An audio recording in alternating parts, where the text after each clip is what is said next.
Lord of the Mysteries audiobook by Kevin 1080 won the returnee with Patrick Bryan's chanting.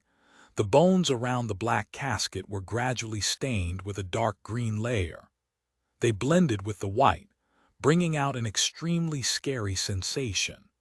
As the spirit dance became more and more intense, as though the voices from the underworld were constantly reverberating, the bones floated up one by one, as though they possessed lives of their own. Then they were cast towards the heavy and pitch-black casket in what could be described as orderly chaos. They passed through the lid and entered as though they were incorporeal. The casket immediately transformed into a deep whirlpool that seemed like it couldn't be filled. It expanded on the spot, emitting a cold aura that was high and mighty. This made Patrick Bryan instinctively tremble and lower his head. This was an angel, the aura of a death console. At that moment, the believers of death, the ones who were dancing spirit dance, all collapsed to the ground with their bodies left convulsing. Their consciousness became muddled, as though they were touring the underworld. And above the gray fog, with the help of his marionette's prayer points of light, the fool Klein secretly heaved a sigh of relief because the leader of the numinous episcopate's artificial death faction, the angel who was sleeping in the mausoleum, the high priest Hader's test didn't exceed his expectations. Using the enslavement and control higher sequence beyonders of the death pathway had on lower sequence beyonders, he could directly obtain information from Patrick Bryan. From a certain point of view, this was an interrogation at the psyche level, something that Klein was rather proficient at dealing with. He immediately let the red priest card fly into his hand and enter his body. All of a sudden, Klein had a dark red robe draped over him. This appearance seemed to look like rust and settled gunpowder. As for his face, it was covered by a dark gold mask. The patterns on it were ancient and set off a contrasting appearance with the crown he wore that was embedded with gems that sparkled red, blue, and green. Following that, he mobilized all the powers of the mysterious space above the gray fog that he could, turning them into invisible torrents that surrounded the paper figurines he had prepared in advance. Through the prayer lights, it shot towards undying Patrick Bryan.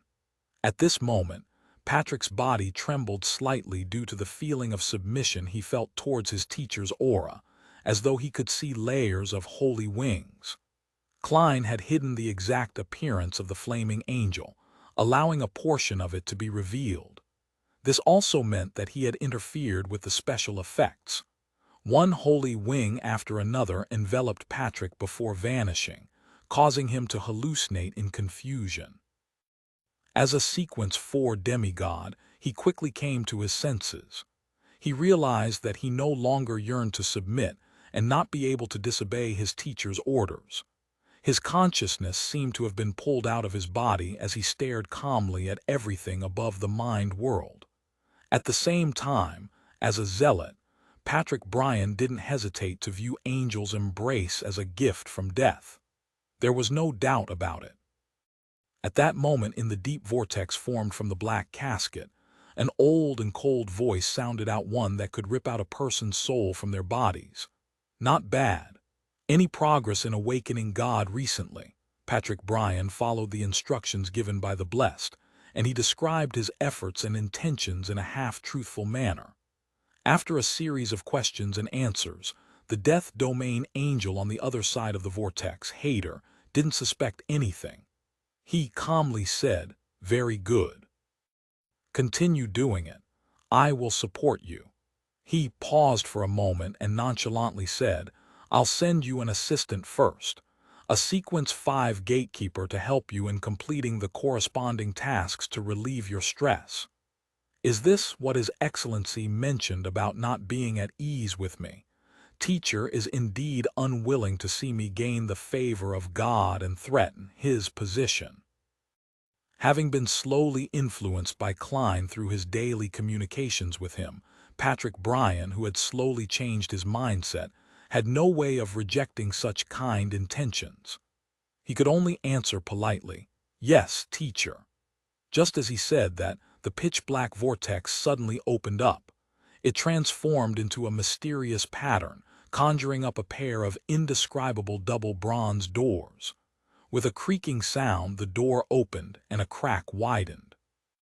There was still darkness behind the rift, and there seemed to be eyes hidden in the depths of the darkness, quietly watching the outside. At that moment, a palm stretched out and rested on the door crack. Its skin was rather pale, allowing one to see the blue blood veins underneath. With a tug, a figure leaped out of the door. This was a young, tall man wearing a black robe with red linings with his hood pulled up. His facial features were gentle, and his skin was slightly brown. It was obvious at a glance that he was from a southern continent bloodline. He was rather handsome, but he looked anemic. Stepping on the solid ground beneath his feet, the young man didn't even glance at Patrick Bryan. He raised his head and looked into the sky. The corners of his mouth curled up as he narrowed his eyes and sighed. This intoxicating atmosphere. As a beyonder of the death pathway, to be ignored by someone whose sequence was lower than his, there was no doubt that Patrick Bryan was a little angry, but in front of his teacher, he had no choice but to follow the flow and end the ritual. During this process, the fool's response above the gray fog was even more intense than Patrick's, because through the gray fog's true vision, he could see the abnormality of the new gatekeeper. The gatekeeper's internal underworld expanded in an odd manner, covering every part of his body. And there was only one soul in the underworld, a young and handsome soul with red hair, signs of rotting on its face, and a flag mark on its glabella. It wore black, blood-stained armor. Klein wasn't unfamiliar with this soul, for he immediately recognized it. The Red Angel Evil Spirit, Sauron Einhem Medici.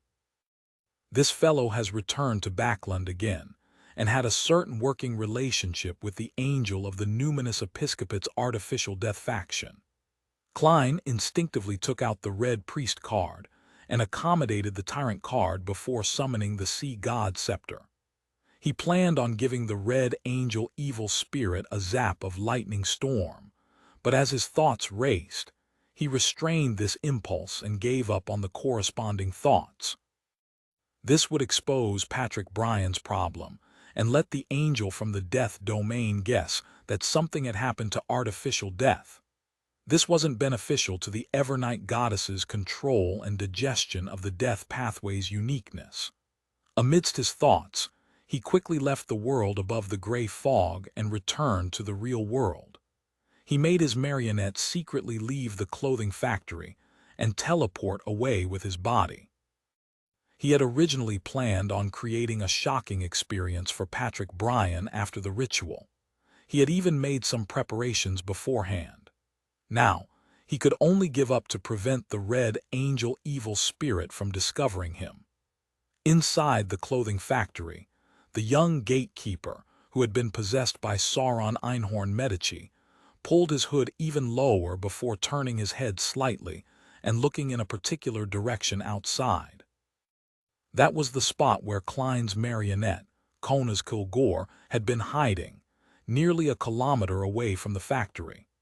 After staring at it for a few seconds, the young gatekeeper revealed an obvious smile.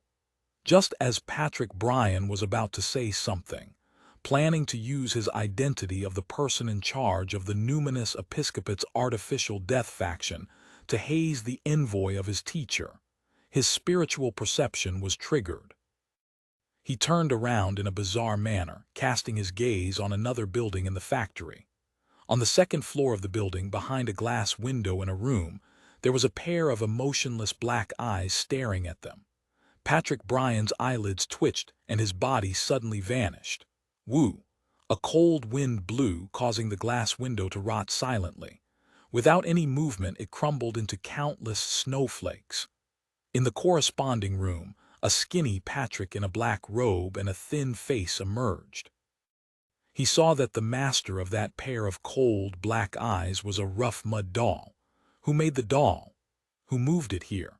Patrick Bryan looked around cautiously, not missing any corners.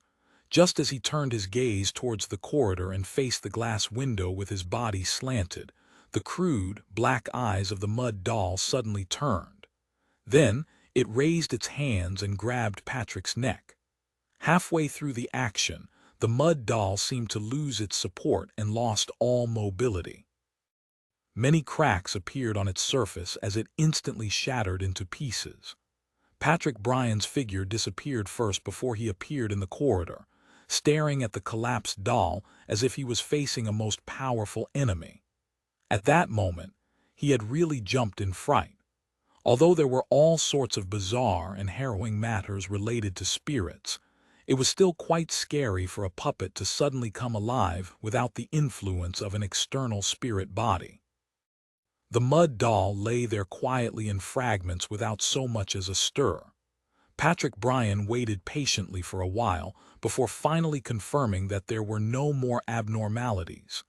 He shuttled through the spirit world once again and returned to the place where the ritual had been held. At that moment, the heavy, pitch-black casket had completely decayed. It was as if it had been buried in the ground for centuries, if not millennia. And the surrounding underworld believers were slowly recovering from their semi-conscious state.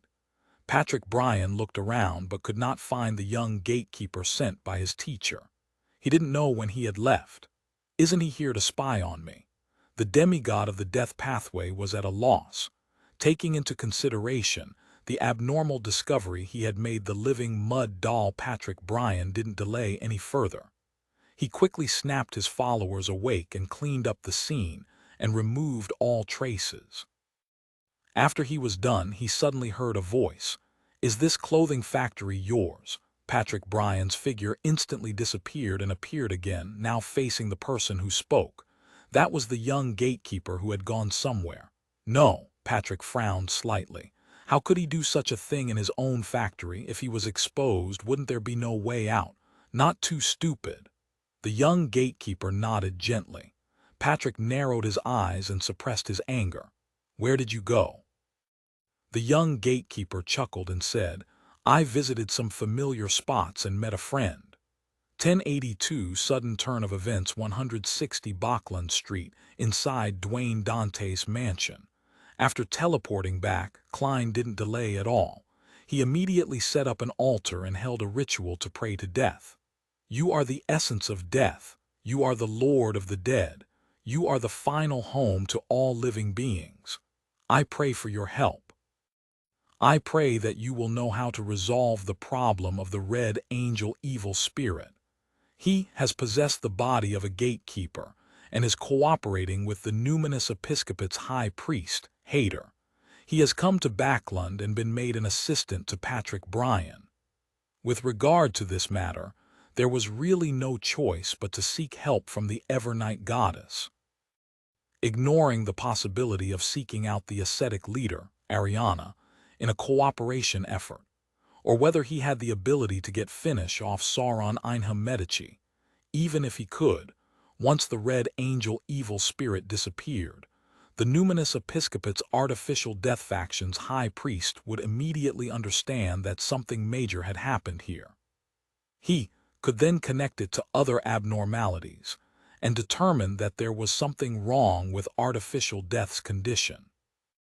Then, using his own level and status, possible sealed artifacts, and his familiarity with the pathway, he might be able to create mutually harmful acts of destruction. And if he ignored the Red Angel, this evil spirit who was a conspirer, wouldn't take long to detect something abnormal with Patrick Bryan. With his knowledge and intelligence, it wasn't difficult to guess the nature of the problem. No matter how I deal with it, it'll be a problem, as expected of an angel in the war domain. Even if he is a 3-in-1 spirit body, he can still create unresolvable problems for others. This must have actually been an idea that he gave Hater. Actually, I do have an extreme idea. That is to let the Red Angel evil spirit be killed by other churches, official organizations, or secret organizations for another whole different matter. In short, anything related to the goddess cannot come center stage. Things must be made very clear. The difficulty with this approach is how to let an extremely experienced, high-ranking member of the conspiring domain fall into a trap. If I don't handle it well, it might backfire on me. After the prayer ended, Klein casually let his thoughts wander as he waited patiently for the Evernight goddess to give him a response. After more than 10 seconds, the herbal dregs that pleased the deity were swept up by an invisible wind. They flew out and landed on the table, forming words. His coming spells the raising of arms. What does that mean? Looking at the sentence that gave him a sense of déjà vu, he frowned slightly. As a seer, he habitually interpreted it. Due to the king's problem, Lone has fallen into the shadows of war. Hence, the red angel that symbolizes war came. This means that it might no longer be possible to stop the war. Upon reaching sequence 1, one would become a symbol of certain phenomena. As these thoughts flashed through Klein's mind, the invisible wind came to a stop. The altar, which was completely isolated by the wall of spirituality, turned extremely silent. There are no other revelations. After waiting for a while, Klein confirmed that this was all, so he ended the ritual and cleared the altar. He then walked to the sofa in the room and sat down to see if anything else would happen. After a full 15 minutes, he didn't usher in the arrival of the matron of the Evemite cloister, the leader of the 13 archbishops, angel of concealment Ariana. I don't have to deal with the red angel evil spirit, and I should just leave him be. Or there's another solution, but my involvement isn't needed. In essence, he wasn't a devout believer of Evernight. Since the goddess said that he didn't need to bother about it, he naturally couldn't be bothered to do so.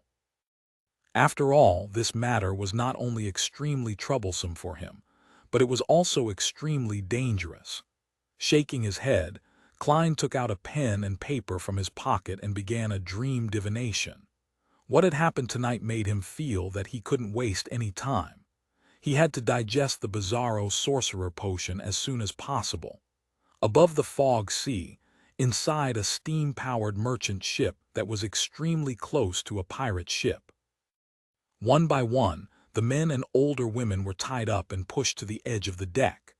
Then the pirates either used their hands or legs to throw them into the sea.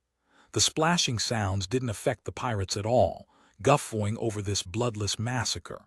After clearing the captives, they carried their guns and lanterns to the shipboard, preparing to enjoy the pitiful bugs struggling. However, under the light, the dark blue sea beside the boat quietly undulated. No one was there. They sank so quickly, a pirate blurted out in surprise. The leader of this pirate crew frowned. After looking at it for a while, he said, "Perhaps some sea monsters passed by and treated those who dared resist us as food bestowed by the gods. Perfect timing. If we feed it, it won't attack us." Upon saying this, the leader waved his hand. "Everyone, enjoy yourselves." As a fairly experienced pirate, he knew that there were many strange things at sea. It was best not to seek out the reason and try to figure out the truth. Since it didn't harm him or his crew, he would thank the Lord of Storms for his blessings, doing so as though nothing had happened. After making sure that there were people on duty, the pirates began gulping down copious amounts of alcohol, ate huge chunks of meat, and sang loudly, and fought for the rights to the young female captives. In the noisy and lively atmosphere, the pirate leader led a beautiful passenger that he had long taken a liking to into the captain's room. He eagerly began the final process for that night of revelry. In the middle of the night, the tired pirate leader stretched out his right hand and touched something cold. He jolted awake. Through the crimson moonlight shining through the window, he saw a piece of coarse wood in his arms. A series of branches with green leaves grew out from the wooden block, hugging him like a human's limbs. The pirate leader's pupils rapidly dilated. As he pushed away the wood, jumped off the bed and stumbled back. Was I with such a thing previously? His mind was filled with terror. He couldn't care less about his clothes, picking up a flintlock and cutlass before leaving the room immediately. Outside, there was a pirate on duty. "How can I be happy to steal your ear?" When the pirate saw his leader open the door, he quickly asked. The pirate leader had originally wanted to chide the other party for secretly drinking, resulting in his incoherence. However, when he looked up, he saw that his subordinate's mouth and his surroundings were filled with golden grains. Even the surface of his tongue was covered in dense clusters. The pirate leader's scalp tightened as he felt a numbing chill run down his spine. At this moment, the door across the corridor opened as well. A pirate shouted with a sobbing tone, "Oh no, boss, I have a lot of mushrooms growing there." As he spoke, the pirate ran out. At the same time, he felt his eyes itch. He raised his hand and rubbed his right eye. As he rubbed his eyes, a green vine slowly grew out from the gaps between his eye socket and his eyeball. There was a dark red grape at the end of it. The flesh around the grape was a blur. The pirate leader's body froze when he saw this. He asked in a voice that didn't belong to him, "What did you guys encounter?" While rubbing his eye, the pirates who didn't notice the problem said without any recollection, "A pole-like shadow struck me. You." The pirate whose tongue was covered in golden wheat echoed. He was blocked by his leader and didn't see his fellow crew members' terrifying appearance. The pirate leader's legs began to shake uncontrollably. He instinctively turned around and ran out of the cabin. At this moment, he saw a long wall that looked like a shadow from a pole rapidly sweep towards him before lashing out at him. The shadow flashed and soon disappeared. It was as though it was a surreal nightmare. The pirate leader was just a beat slower before he subconsciously raised his hand to block. This was obviously not effective. Then he looked at himself in panic and didn't find anything unusual. Thankfully, the pirate leader couldn't help but let out a sigh. Before he could finish, he suddenly heard a slightly muffled voice. Thankfully. This voice seemed to come from his body. The pirate leader's pupils dilated to the extreme as he involuntarily lifted up his clothes. He then saw 3 cracks appear between his chest, 1 big, 2 small. 2 rows of white teeth were neatly arranged in the large crack, and in the middle of the small crack were 2 lively and nimble eyeballs embedded in them. It was a mouth and 2 eyes. The pirate leader had a mouth and 2 eyes on his chest. "No!" A scream rang out from the boat, filled with indescribable terror. In the next 15 minutes, some of the pirates went mad and killed their companions. Some successfully escaped back to their own ship, only to discover that the people on it had also turned mutated. Hence, they jumped into the sea in despair. By the time everything calmed down, there were only about 10 normal pirates slumped on the deck and hiding in their rooms. There was a stench around them. After a while, passengers came out of the cabin one after another. They looked at the scene in front of them in disbelief. They either thanked the gods or stood there in a daze. It was early in the morning. Klein got out of bed and began to wash up. Just as he was changing his clothes with the help of his valet, Inuni, he saw butler Walter, who had just returned from a leave of absence, walk to the door and say, "Sir, Bishop Electra is here to pay a visit. Let him wait for me in the activity room where he can enjoy a cigar." Klein hesitated for a moment before saying. He suspected that this was a late response from the goddess. Walter immediately turned around and went downstairs to make the arrangements.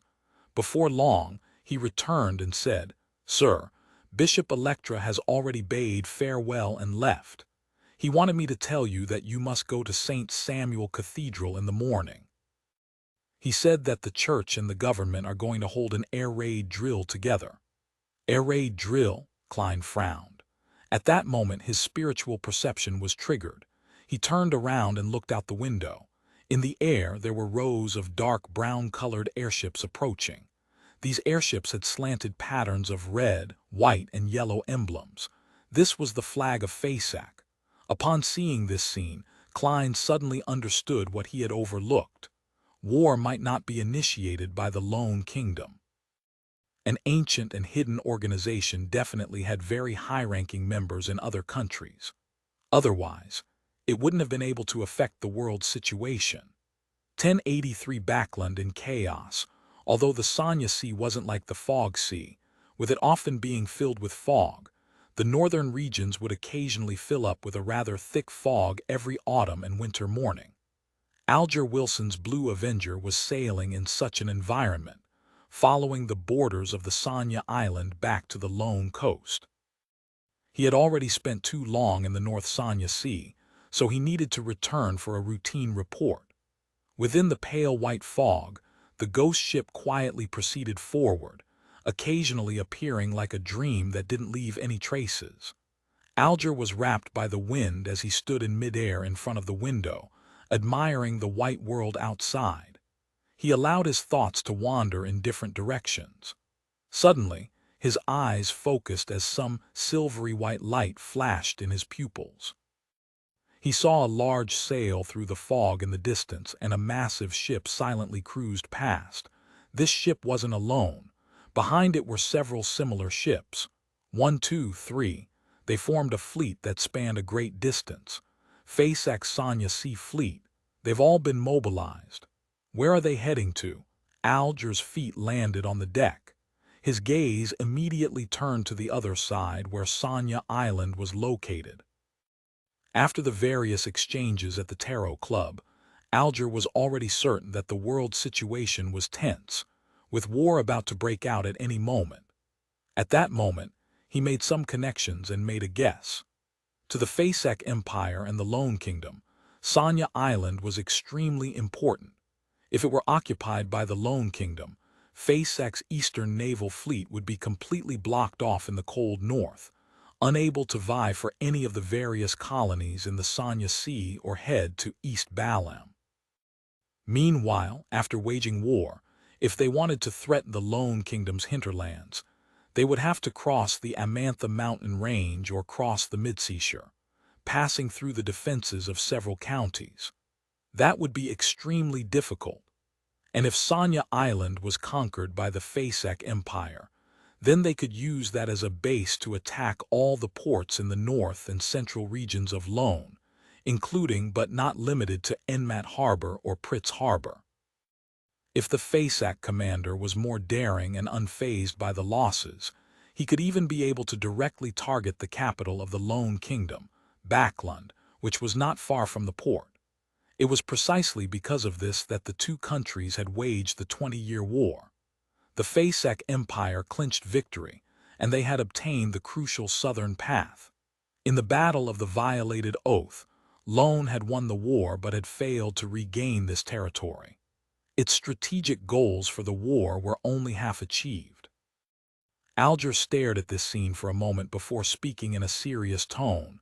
Is war about to erupt? In Backland, a large number of airships from Facex had entered from North Borough and arrived above the huge city. As soon as they drew near, the Holy Wind Cathedral seemed to have made certain precautions. The howling of the wind intensified, turning into several giant bluish-black blades that whistled towards the target like surface-to-air missiles.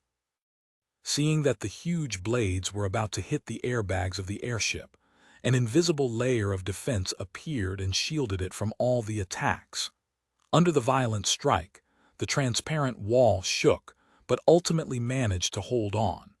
At the same time, the compartment for guns, projectile launchers, and cannons of the airship opened up and aimed downwards. Boom! As a hurricane around the Holy Wind Cathedral took form, a loud explosive boom emanated in every direction. In such a terrifying storm, the airships were like boats sailing through the sea where they met mountain-like waves and were about to be tossed into the distance. At that moment, the blood and rust-like beams of light flashed on the leading airship. They enveloped all the other accompanying airships and connected them together. Suddenly, Facex's airship fleet had stabilized in the hurricane and was no longer a puny boat in the gigantic waves. The power of the high-level Red Priest pathway belonged to war, and war was the art of gathering the masses. This was the authority of a war bishop. After the Facetians blocked this wave of attacks, They took advantage of the gap in between the wave of attacks to deliver their bombs through the hatches and allow them to drop beneath them. And in the hurricane, the trajectories of the bombs became unpredictable. Boom, boom. The cannon hatches also lit up and showed off their prowess that would honor the god of war. This airship fleet didn't attempt to travel through Backlund. After entering Northborough, it immediately turned to Westborough, the center of politics for the Lone Kingdom. Northborough, Backlund University of Technology. The withered Inti's parasol tree leaves swayed in the wind. Students were either carrying books or bags as they walked around the campus. As a member of an institute of higher education, as the first batch of students of this reorganized university, these young adults were full of vigor. They looked forward to their future and would gather together every day to discuss their ideals, recite poems, and research technology. They were pure and happy. Melissa Morty walked amidst them as she raised her head to look at the wall clock at the top of the main teaching building, and involuntarily hastened her pace. She had to go to Chancellor Moment's office today to prepare for the upcoming mechanical laboratory that was to be officially launched. This was something that she enjoyed greatly, something which made her feel happy every day. She felt that life on campus was so wonderful and that her classmates were so adorable. Subconsciously, Melissa looked at the steam locomotive in the middle of the square. Its massive, complicated body was displaying its infinite charm in the machinery industry. Quite a number of students liked to gather there, knocking, hitting, and analyzing its structure. As for the school, it didn't encourage or forbid it. The corners of Melissa's lips curled into a smile as she moved to look away. Suddenly, a metallic gray object descended from the sky and landed in the middle of the square. Boom! The ground shook violently as all the windows of the main teaching building shattered. If not for the distance, Melissa might have been thrown up by the blast of air. Countless screams rang out, and like the other students, Melissa fled in panic, not knowing what had happened. She was only 16 years old. After all, she had never experienced such a scene before. The billowing dust and smoke gradually fell. After hiding behind a tree, Melissa subconsciously looked at the spot where the explosion had just occurred. Her expression instantly froze, and her eyes glazed over. The steam locomotive's head was already in pieces. Its components and fragments were scattered everywhere. The students around it and those passing by had already collapsed to the ground, their bodies no longer intact. They were no longer breathing. Some of them were covered in blood, others charred. There were some moaning in pain. This scene was like an oil painting that wasn't realistic enough. Melissa stared at it in a daze, momentarily at a loss for a reaction. Carter, she knew, that male student who had a great spirit for research. Every time everyone was in discussion, he would confidently say that he was going to be a ship engineer. Now, he only had half his lower body left, and his intestines were all over the ground. Eudora, she was a student from the same faculty as her. Despite studying machinery, she loved poetry very much and was rather talented in this aspect. She was loved by the people around her. Sometimes, Melissa would also attend their gatherings and quietly listen to Eudora's recital. She felt that this girl was really attractive, but now her leg was badly mutilated, and she was moaning half-consciously in pain. In just a few seconds, these people's future had been cruelly changed. It was only when many teachers rushed out of the teaching block and started to rescue the injured and evacuate the students that Melissa woke up from her trance and hurriedly moved closer to the teachers. Listen to me. All of you are to split up into two groups. One batch will head to the laboratories and the other to Tiffany Cathedral. They all have an underground area that you can hide in. One of the teachers wore a look of terror, but he still held his breath and made arrangements with his clear voice as though he had been specially trained. He looked around and saw that the students didn't dare to leave the teachers. He hurriedly said, "Don't worry. The enemy's airship has already turned and gone to West Borough. There's no danger here." His words were accompanied by a rumbling explosion that came from the southwest. West Borough. The kingdom's parliament, various departments and municipal halls are there. Upon hearing the teacher's words, Melissa immediately thought of many things. As the light in her eyes flickered, she suddenly pursed her lips tightly and ran towards the school gate, ignoring her teacher calling from behind. As she moved along a sheltered area, Melissa quickly arrived on the streets.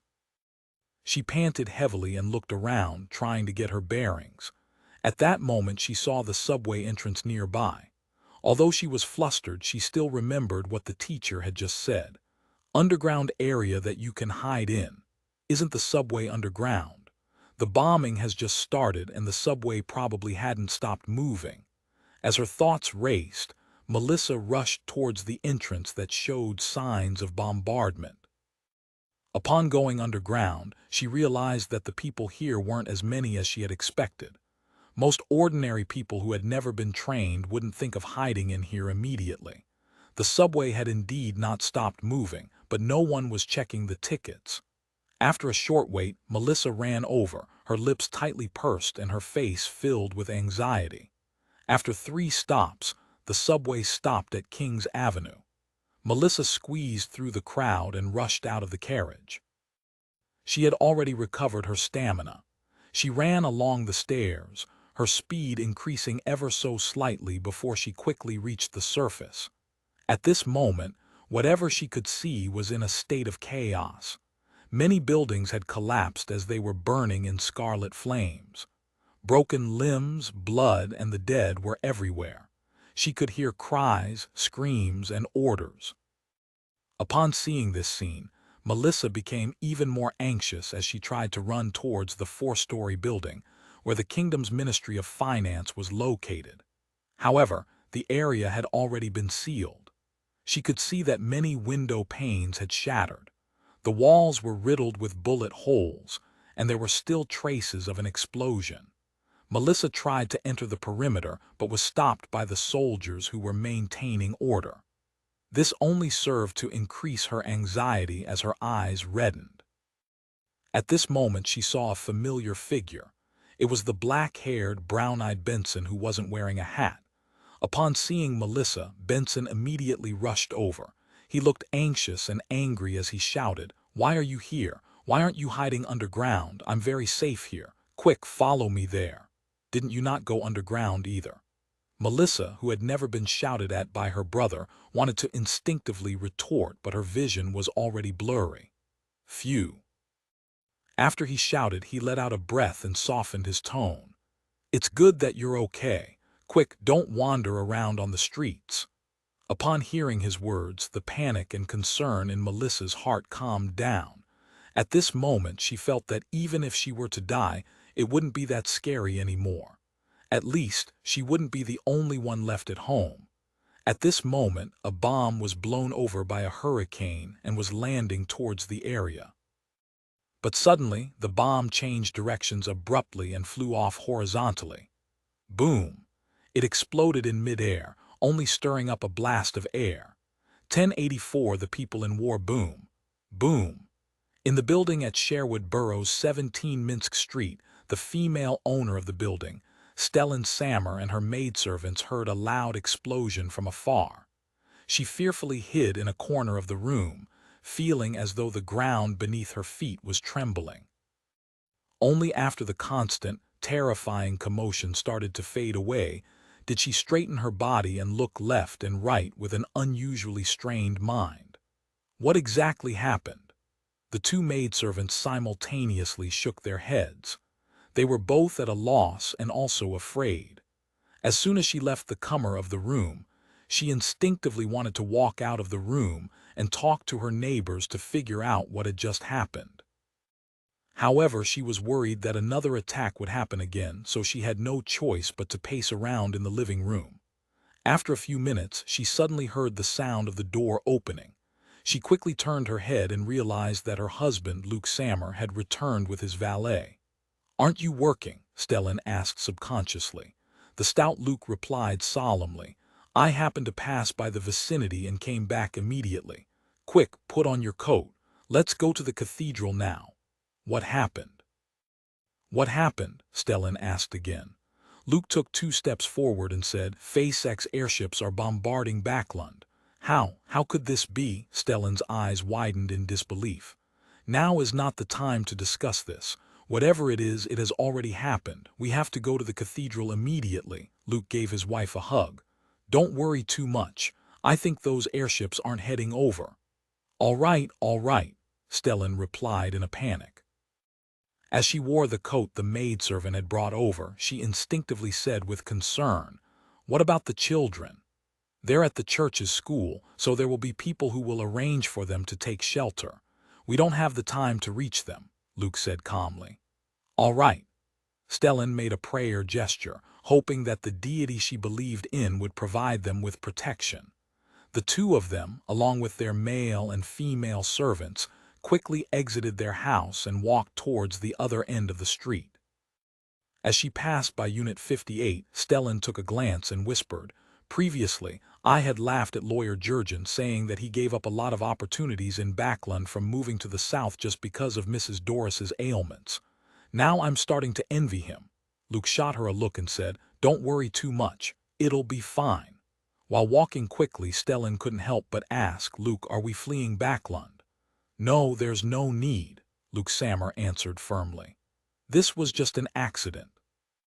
Seeing that his wife was clearly confused, he added, "Backlund is the capital of the kingdom, so it has to be the most well-defended area. This time, it was just an oversight that no one expected. The next time the Faceatians won't have another chance. The kingdom has the strongest military in the northern and southern continents. The Faceatians will definitely be taught a lesson. There's no way they can invade Backlund again. After this, Backlund will definitely be the safest place to be." "I see." Stellan felt that her husband's words made sense, and she was willing to believe him. After the explanation, Luke fell silent for a few seconds. "However, we still have to make some preparations. Once the church announces that we can move freely, we'll immediately fetch the children back and buy more food. We'll buy as much as we can." Inside a public school in the Backlund Bridge area. Due to the distance, Daisy and her classmates didn't realize what had happened in the North and West boroughs, nor did they sense the chaos that had spread from Hillston Borough to Sherwood Borough. However, teachers still came to their classrooms and arranged for them to line up to head to the nearest cathedral. This made Daisy recall the great smog of Backlund last year. Back then, they had also been asked to hide in the cathedral beside the school. Did something similar happen again? The trauma in Daisy's heart made her tremble slightly as she felt intense sadness and anger. When she passed by the door, she couldn't help but turn her head to look at the teacher in charge and ask, "Is it another disaster?" Maybe. The teacher didn't know the details and had only followed the orders sent by a telegram. "Is there a disaster like this every year, or maybe even more than one?" Daisy asked with a slightly ethereal voice with a tinge of innocence. The teacher looked at her with pity and shook his head. "All difficulties will pass. God will protect everyone." Daisy didn't waste his time and followed the crowd to the nearest cathedral in a somewhat blank manner. North Borough, 22 Phelps Street. After hearing the explosion inside the Lone Charity Bursary Foundation, the first thing Audrey did was to conceal her dragon scales before rushing to the window. Seeing the airships with the FASAC flag appearing in the air and the bombs being carried away by a hurricane and being thrown into the distance, either landing on the ground and exploding or disappearing as though they had entered the spirit world, a thought flashed across her mind, the words that the world Mr. J.M. Sparrow had said, as well as the mission of the psychology alchemists. She came to a realization: war had truly erupted. She immediately turned her head and said to the huge golden retriever Susie, her personal lady's maid Annie, and the others, "Quick, hide in St. Samuel Cathedral." Although Audrey didn't know how to deal with an air raid, the education she received from a young age told her to go to a cathedral as soon as possible if she ever encountered danger.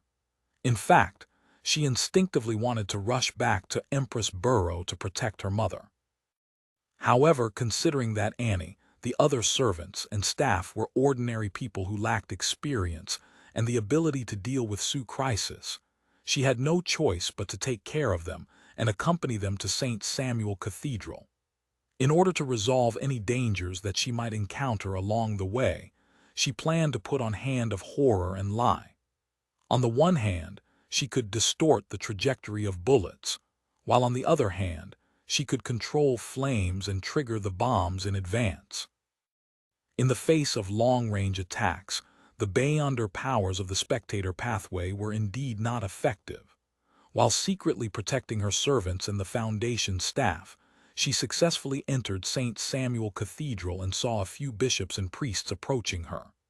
"Miss Audrey, you don't have to worry about the Earl and his wife, as well as Lord Hibbert. They have people to protect them. An air raid like this won't harm them. Besides, you also know how grand your family basement is and how strong it is." One of the bishops quickly brought her to the side to console her. After taking off her fishnet gloves, she nodded and acknowledged the words of the bishop. She was no longer in a hurry to return home and instead asked, "What's the current situation like?" "The Phasacians have lost 2 airships and have moved towards West Borough. Don't worry, all the defenses have been mustered. They won't cause any further damage." After a simple exchange of words, the bishop led Audrey's group towards the underground area of the cathedral, and further below was where the Nighthawks were active. 160 Bachland Street. Butler Walter and a group of servants hid in an underground area which was used as a wine cellar.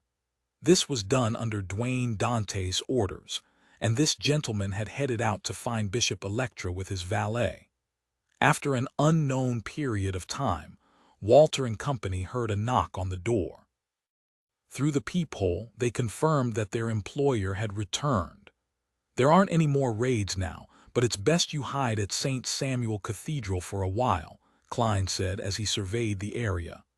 "Yes, sir," Walter replied on behalf of the servants before asking, and after that, as a qualified butler, he often read the papers and understood that the situation was tense. It wasn't difficult to guess that a war would break out after the explosions. Klein thought for a moment before saying, "Once the church has verified the situation, we'll head to Mager Manor. You can bring your family along. No matter what, the capital of the kingdom is definitely a relatively safe place, and the manor at the periphery of the capital definitely wouldn't be a target of air raids as it's of no value. Yes, there's enough food in Mager Manor, and there's a large supply of wine. Even if the war were to be extended for a long time, we won't have to worry about starving to death." Upon hearing the employer's words, the servants who had already formed a family immediately revealed looks of delight, wiping away their pale looks of fear. Walter expressed his gratitude directly. He said with some deliberation, "You can buy more food. Under such circumstances, no one will find it excessive.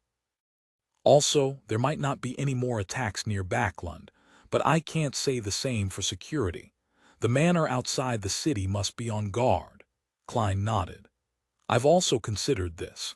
I'll discuss this with Member of Parliament Macht and military personnel about purchasing a batch of decommissioned weapons and bullets. You must practice more. Anyway, during this period of time, Inuni and I will return to Backlund to handle certain matters according to the situation. If there's anything I haven't considered, I'll make up for it later." As for the food, he didn't forbid Butler Walter from buying it. This way, if a famine really happened, he would have the ability to save them. After discussing the follow-up procedures, everyone in the residence of Dwayne Dantes packed up their luggage and brought their valuables. They followed their employer into St. Samuel Cathedral and arrived underground. With a single glance, he saw Audrey walking amidst the people, placating their moods. He smiled and nodded at her. Upon seeing Dwayne Dantes, Audrey smiled back and confirmed that nothing major had happened from his attitude. Forz and Zio had moved again, but they were still at the borders of East Borough, and they were even closer to the Backland Bridge area. After waking up naturally, Forz rubbed her hair and walked out of the bedroom to prepare lunch. As she looked around, she saw Zio, who had gone out early, sitting on a chair and flipping through the newspapers. "What's wrong?" Forz asked blankly. Zio frowned and said, "The Phasacians' air raids bombed North and West Borough." "What?" Forz first blurted out before recalling the matters that had been discussed at the Tarot Club. At that moment a paperboy's voice came from outside. "Extra, extra, the kingdom declares war on Phasac. Extra, extra, the kingdom declares war on Phasac." 1085 scrutinizing the situation. "Extra, extra, the kingdom declares war on Phasac." On the way from Mager Manor to Backland, Klein heard the paperboy shouting on the streets with brisk steps while on a horse carriage. Although he had already made preparations, he still sighed after confirming that the war had truly erupted. He couldn't help but feel depressed again. The grudge from having Sonia Island, a key territory, taken away. The conflict over the rights of the colonies. The defeat from the previous war. The political corruption leading to a recession. Ever since the repeal of the Grain Act, many farmers of the kingdom have gone bankrupt due to the importing of foreign food products. The lower class live in abject conditions. The rich-poor divide only grew deeper. The middle class's blind confidence in the lone kingdom's might, and the eager desire to raise their own positions. The intensifying conflict between different political factions in high society leading to a fracture. The king and his faction wish for a large-scale war. With all these factors combined, just from an objective standpoint, and considering this from the angle of materialism, it's almost inevitable for Lone to start a war. Reality is the best author. Jumping out from his experience from the past, Klein scrutinized the Lone Kingdom's situation from a fresh point of view. He realized that the tides of the times had already formed and were surging over. Without a true deity's descent, it was completely unstoppable. In comparison, what puzzled him more was why the Phasac Empire would be willing to initiate a war. Even if the members of an ancient secret organization were indeed members of the upper echelons of Phasac, or the Church of the God of Combat key figures, who had the right to make the decision, there was no way they could be alone in deciding such an important matter. How could the others agree to a world war? Could it be that the conflict between the various classes in the Phasac Empire has also completely escalated to the point that it urgently needs a war? With his lack of understanding of the Empire of the North, it was difficult for Klein to make an accurate judgment. But they just won the East Balem War and reaped more of the rights to the colonies. There's no reason for its situation to be more serious than Lone's. Yes, the royal family, the Einhorn family, is in control of the Red Priest pathway. It's understandable that they crave war, but the Church of the God of Combat has no reason not to stop it. As a member of the Orthodox Deity Alliance, they lacked the motivation to help Ammon's brother advance to Sequence 0. Thinking of this, Klein suddenly came up with a theory. Did that brother of Ammon realize that the goddess has already acquired the uniqueness of the death pathway and is in a critical stage, so he revealed this information to the Church of the God of Combat? And the God of Combat is in a neighboring pathway with the goddess, so there's no way he can ignore this matter. He will definitely make an intense response. Of course, it might not be done by the brother of Ammon. It might also be because of the numinous episcopate's artificial death faction's angel, Hater. After being warned by Einham Sauron Medici, this conspirer expert, he discovered the abnormalities ahead of time. On the one hand, he pretends not to notice anything and continues to set up a probe. On the other hand, he pulled in the Church of the God of Combat to worsen the situation and make it more chaotic. The red angel evil spirit is truly a symbol of war. If this is really the case, then it's inevitable for Faceac to wage this war. Furthermore, the matter regarding the uniqueness of the death pathway has no room for compromise. At the critical moment, the god of combat might descend, causing a battle of gods that hasn't happened since the end of the fourth epoch to happen. This time, for the airship fleet from Faceac could stealthily to travel from the coast for nearly 100 kilometers without being detected, it would definitely have a weather warlock providing protection. Otherwise, even if they were to take a detour across places with few people, they'll still be seen ahead of time and definitely be stopped by the lone airships. A weather warlock is an angel. Since the fifth epoch, the number of wars that have Beyonders at this level are few and far between. After Emperor Rosel's death, most soldiers don't even know of Beyonders, even in the colonial wars. To have a weather warlock be involved in this means this is really a battle that will sweep through the entire world. It involves battles at all levels. Is this what Ammon's brother wants? When the time comes, the Lord of Storms, the eternal blazing sun, the Earth Mother, the god of steam and machinery, the god of knowledge and wisdom will have to take their respective stances. Would the conflicts that they have temporarily suppressed for almost 2,000 years be escalated? Earth Mother likes the giants, and even amongst her blessed, they are Faceacians. And because of the splitting of Lenberg, Masson, and Seger, these made the Phaenopotter kingdom bear a bone-deep grudge with the Lone Kingdom and Intis. The king's powers and the divine powers are highly likely to be unified, and they might form an alliance with Faceac. From the south to the north, they will attack Lone and Intis. Of course, countries like Lenberg and the Church of Knowledge, who are in the crossfire, will definitely try to stop it.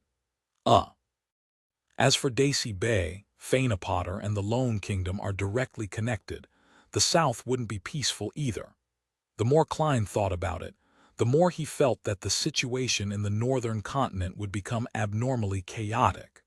And no matter what direction it developed into, he couldn't stop it. Even if he were a Sequence 4 demigod under the tide of the times, there was no way for him to cause any major impact in this battle of gods, or exert any key influence. It would be pretty good if he could protect himself and the people he cared about. Previously, when the Faceac air fleet attacked, the first thing he did was arrange for Butler Walter and company to hide in the underground area that was used as a wine cellar. Then, he teleported to Backlund University of Technology. At that time, a bomb had already hit the ground. Some had died, and others were injured. The only thing he was thankful for was that his sister, Melissa, wasn't within the vicinity of the explosion. By the time Melissa and Benson met, the airships from Faceac didn't stay for long and quickly retreated from Backlund. Only then did he return to Dwayne Dante's residence. Klein let out a slow sigh of relief. He turned his head to look out the window and saw that, after hearing that the kingdom was declaring war on Faceac, a small number of pedestrians on the street wore a look of horror, as though they had recalled the air raid in the morning. Most of them wore blank expressions with a look of panic. They had no idea what they could do even if they wanted to. They might not have truly understood what this war would bring, but they instinctively felt that peace had been broken. The future was a chaotic mess, fraught with danger. Klein retracted his gaze and looked at his valet, Inuni, who was sitting opposite him. From his eyes, he realized that he was somewhat at a loss. He gave a half-smile and sighed. He raised his hand to rub his temples and wiped away his depressed and helpless feelings. He thought about what he could do and what he needed to take note of. No matter what, with this experience and lesson, the king's faction has had a war spark out as they wished. Before all of Lone collapses, it's nearly impossible for Faceac to invade Backlund again. It would be safer for Benson and Melissa to stay here. What's most worrisome is the lack of food and various assassinations. The latter is nothing. The place where Melissa and Benson live in is decided by their own levels. They aren't anywhere close to coming into contact with someone important who is a target for assassination, so they won't be implicated. Fortunately, Portland Moments Research Laboratory has just been established, and there are no results from it yet. It won't become a target that must be destroyed. As for the former, I can provide some help through Miss Audrey. The Winter County at the Holy Cathedral is located in the far north reaches of the kingdom, next to Fasak. It's always the front line of every war. Ma'am Ariana might have returned to help the military. Oh, she might also be sent elsewhere to protect the coast. After all, the defenses of Backland are sufficient. The royal family definitely has grade 0 sealed artifacts and also angels. The three churches most likely have hidden tricks up their sleeves. In that case, my greatest pillar of support is gone. At most, I can get some help from the church and use some sealed artifacts. In the past, I wasn't too worried about the effects the Red Angel evil spirit's return has on me. Now, I have to raise my guard for this matter. Patrick Bryan knows very well that Dwayne Dantes is equivalent to J.M. and Sparrow, who is equivalent to the Blessed of Death.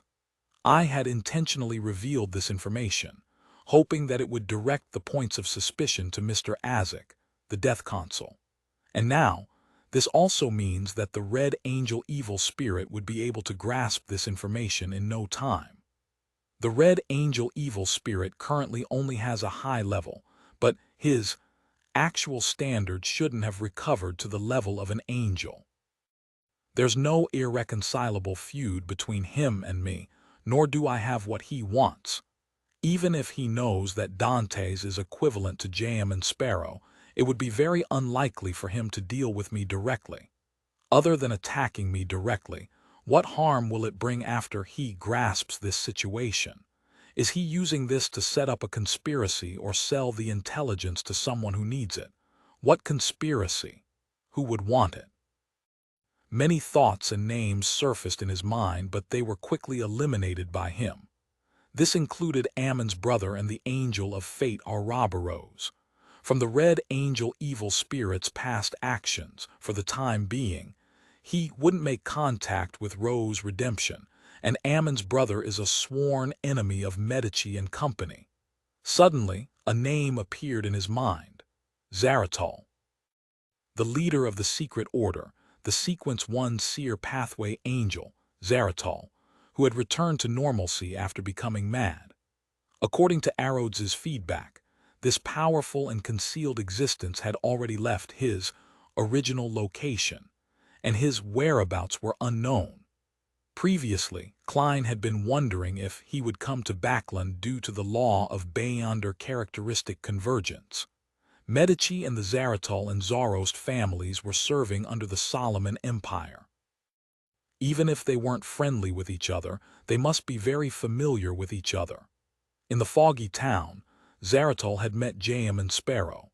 If he really wants to pursue something, he would definitely chase after the crazy adventurer. With a thought in his mind, Klein instinctively began to assume that Zaratal was in Backland in search of J.M. and Sparrow, and with that, he began to analyze the situation for other abnormalities. At almost the same instant that he thought of something, Klein recalled the failure of the joint operation between Sharon and the Sanguine. The Rose School of Thought is also looking for J.M. and Sparrow, so would Zaratal, who received the corresponding news, work with them. Back then, the operation was on the brink of success. The Rose School of Thought's person in charge in Backland had left in a hurry. Clearly, he had only noticed the problem at the last moment. With the Sanguine preparing the corresponding sealed artifact, it's rather impossible for such a failure to happen. Even the Sanguine Duke was puzzled and confused. But what if it was thanks to the perceptive intuition of a Sequence 1 Angel of the Seer Pathway? This would explain it perfectly. Back then, Zaratal was sitting opposite the Rose School of Thought's Backland person in charge. The Rose school of thought retreated in a panic, and had even deliberately left behind a doll to create moonlight and cleanse everything so as to cover up the existence of Zaratal. Also, the fact that J.M. and Sparrow has a certain relationship with the Death Console isn't a secret. Will Zaratal spread out all his marionettes and sense if there's the power of death in Backlund? Previously, when Patrick Bryan was holding rituals, there was actually Zaratal's marionette watching him. If the Red Angel evil spirit has already sold the intelligence to Zaratal, then wouldn't my returning to Backlund Street in such a chaotic situation be giving myself up? His pupils constricted, and he immediately said to the coachman in front, "Just stop here. I suddenly thought of something else I need to settle." After he said that, he felt extremely tense, afraid that the coachman wouldn't answer him and continue driving. Fortunately, none of this happened. The horse carriage stopped by the side of the road, and with his valet, Inuni, Klein walked towards a small alley nearby. Immediately following that, he snapped his fingers and allowed the scarlet flames to emerge from his pocket, covering both himself and his marionette. He had to rush to St. Samuel Cathedral as soon as possible in a concealed manner. With a flash of flames, their two figures disappeared. However, after completing a leap, the flames within his senses suddenly disappeared, all of them. A spacious living room appeared in front of him. On an ordinary reclining chair was a tall and thin man. He was young and had southern continent blood in him. He looked rather handsome and appeared a little anemic. The Red Angel evil spirit, Sauron Einham Medici. This Red Angel played with a ball of scarlet red flames in his hand as the corners of his mouth curled up. You actually sensed it earlier than I expected. Heh, using flaming jump in front of me. Thank you for listening to the story on KevinAudio.com 1086. A simple inference the moment he saw the Red Angel evil spirit. Klein's pupils dilated. The human-skinned glove on his left hand suddenly turned transparent. He didn't listen to what the other party had to say. His instinctive reaction was to immediately teleport away. But at this moment, the spirit world that entered his eyes was different from usual. Countless transparent creatures in indescribable forms were all dyed in a color that was a mixture of iron and blood. The surrounding area was filled with thick smoke, and there were 7 rays of light that contained infinite knowledge hidden above them. It was almost impossible to see them. Klein's heart skipped a beat. He didn't rashly teleport. Upon seeing this, the Red Angel evil spirit chuckled. "What are you afraid of, Zaratal?" Upon hearing this, Klein subconsciously looked around, but he didn't discover anything unusual. The Red Angel evil spirit maintained that annoying smile and pointed to the sofa opposite the reclining chair. If I had already informed him that Dwayne Dantes is J.M. and Sparrow, and that you will return to 160 Backlund Street in the morning, then the person waiting in the wine cellar wouldn't be a living person. Instead, it would be your hung-up butler and servants, looking as though they were ham left to dry age. Of course, they would similarly welcome you warmly. Sit. Under such circumstances, listening to my thoughts and intentions first isn't a bad thing. He imagined the scene described by the Red Angel evil spirit. Although Klein had done similar things himself, his hair stood on end and he was horrified. He kept his guard up, allowing the marionette, Kona's Kilgore, in the form of Dwayne Dantes to sit on the sofa while he waited by the side as though he was his personal servant, Inuni. He had unknowingly swapped places with his marionette and instantly changed their appearances. Perhaps it's because you just learned of this information from Patrick Bryan, and you haven't even informed Zaratal yet, Klein retorted through his marionette. At the same time, he determined from the words of the Red Angel evil spirit that Zaratal had really come to Backlund. This was a complete and unrestricted, terrifying, and bizarre sequence. One angel. It was enough to be called a hidden existence. The Red Angel evil spirit's gaze swept across the valet and his master before smiling. I'll be able to get something I want to know in 15 minutes from a fool like Patrick Bryan. Furthermore, an entire night and a morning has passed since the ritual. You and Miss Messenger might have something in common. Klein made the marionette raise his eyebrows. And so, the Red Angel evil spirit gently rocked the reclining chair it was in.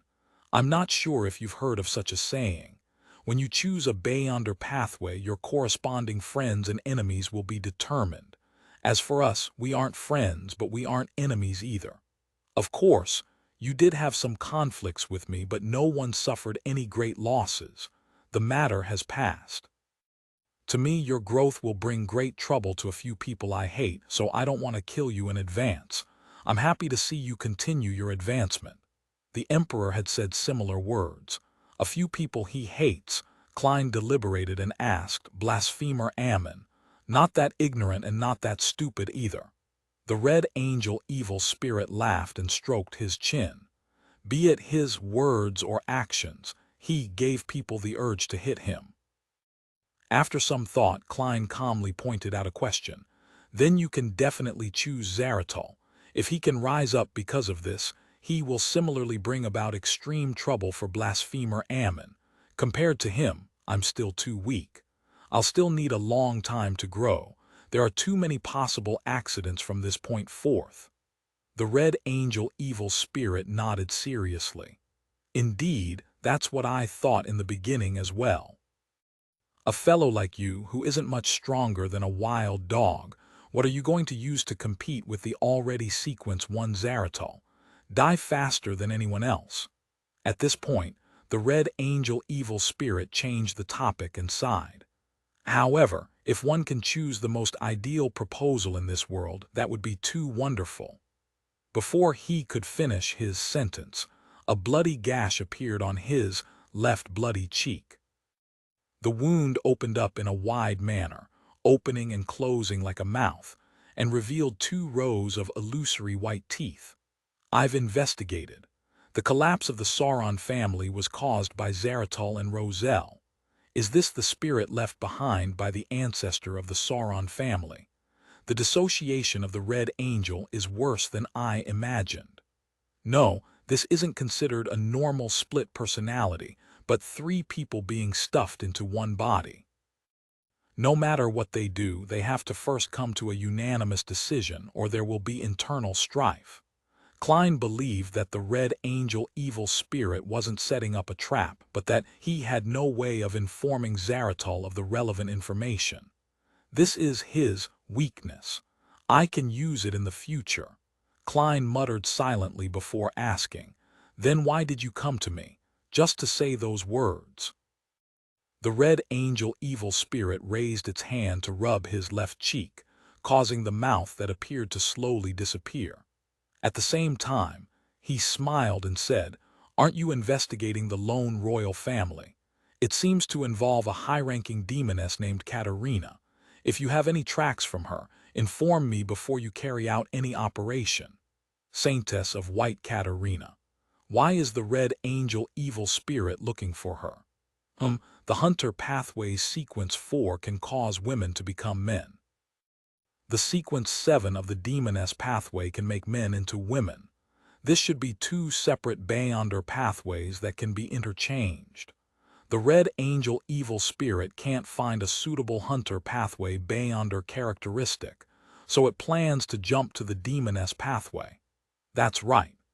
As an evil spirit, as long as he resolves his issue of survival, he can still advance using potions and characteristics.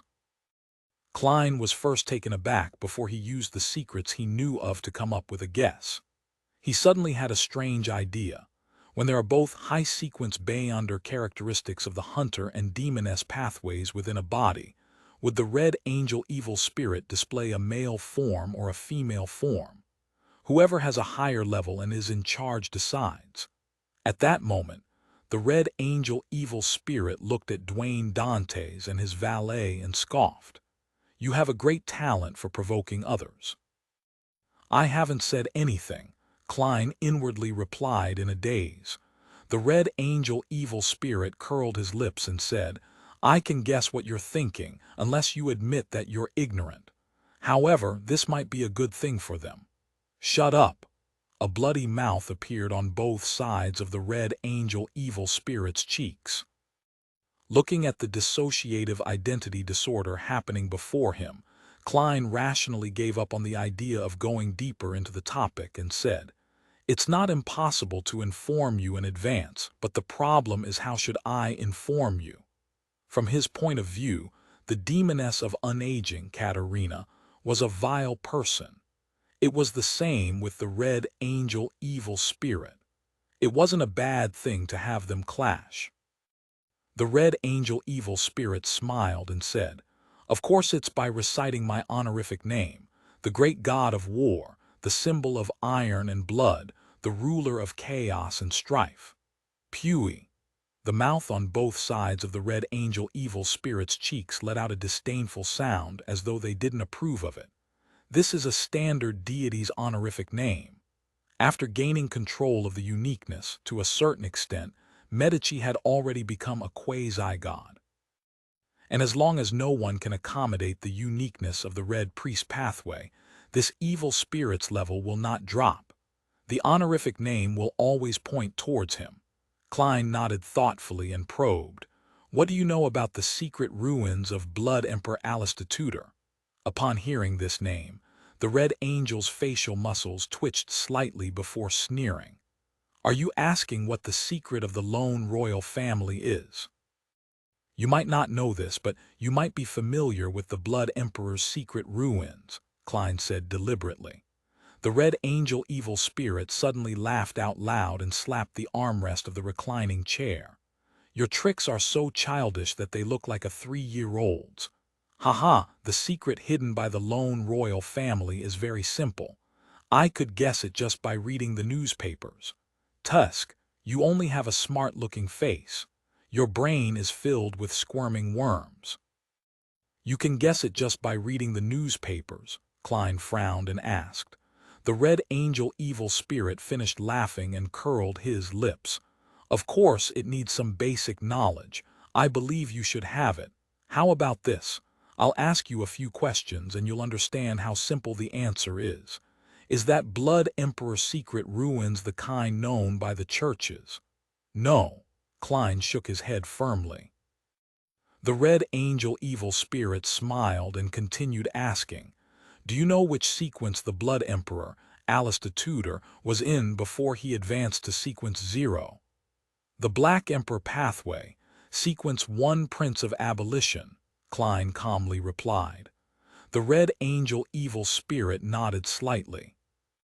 "Did you know that before Alistair Trunsost became Blood Emperor, he was one of the 2 consuls of the Tudor-Trunsost United Empire, and that the ones supporting him were 6 of the 7 present deities, including Evernight and Storm?" Klein nodded and gave an affirmative answer. The half-slumped Red Angel evil spirit crossed one leg over the other.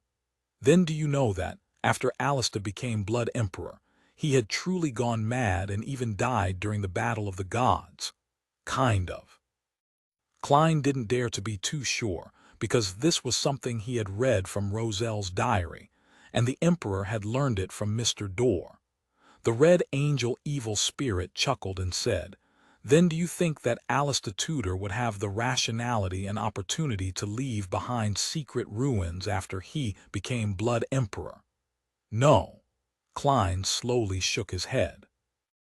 The Red Angel evil spirit spread its hands and said, "Since it's a ruin left behind by Alistair before he became Blood Emperor, and if the 6 deities who supported him aren't aware of it, what could it be?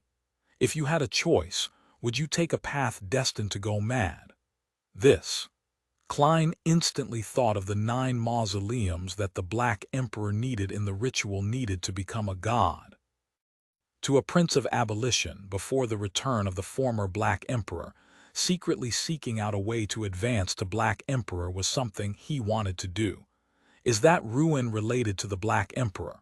Klein asked in a deep voice.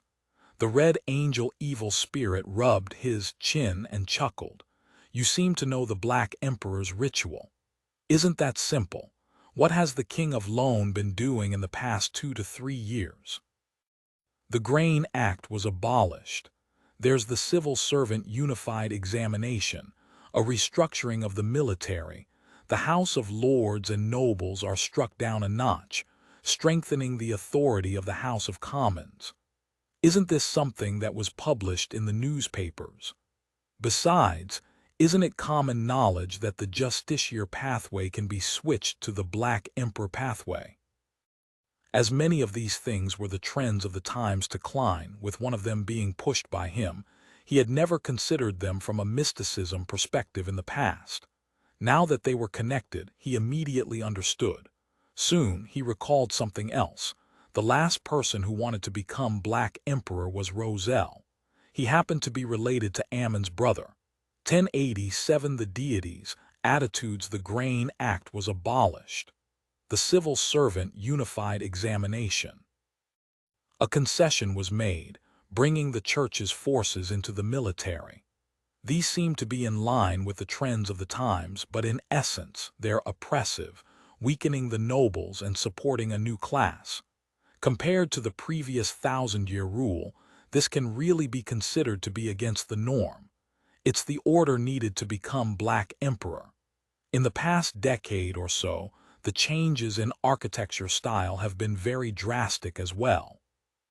For Roselle to be able to obtain the uniqueness and obtain the corresponding sequence 1 beyonder characteristic, that ancient secret organization must have put in quite a bit of effort. It might have even provided part of it directly.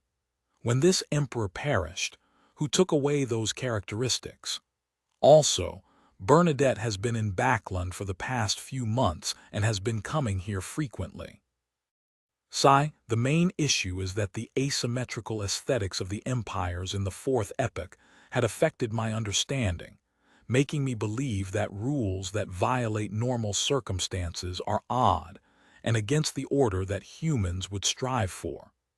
Now that I think about it again, what does it mean by normal circumstances?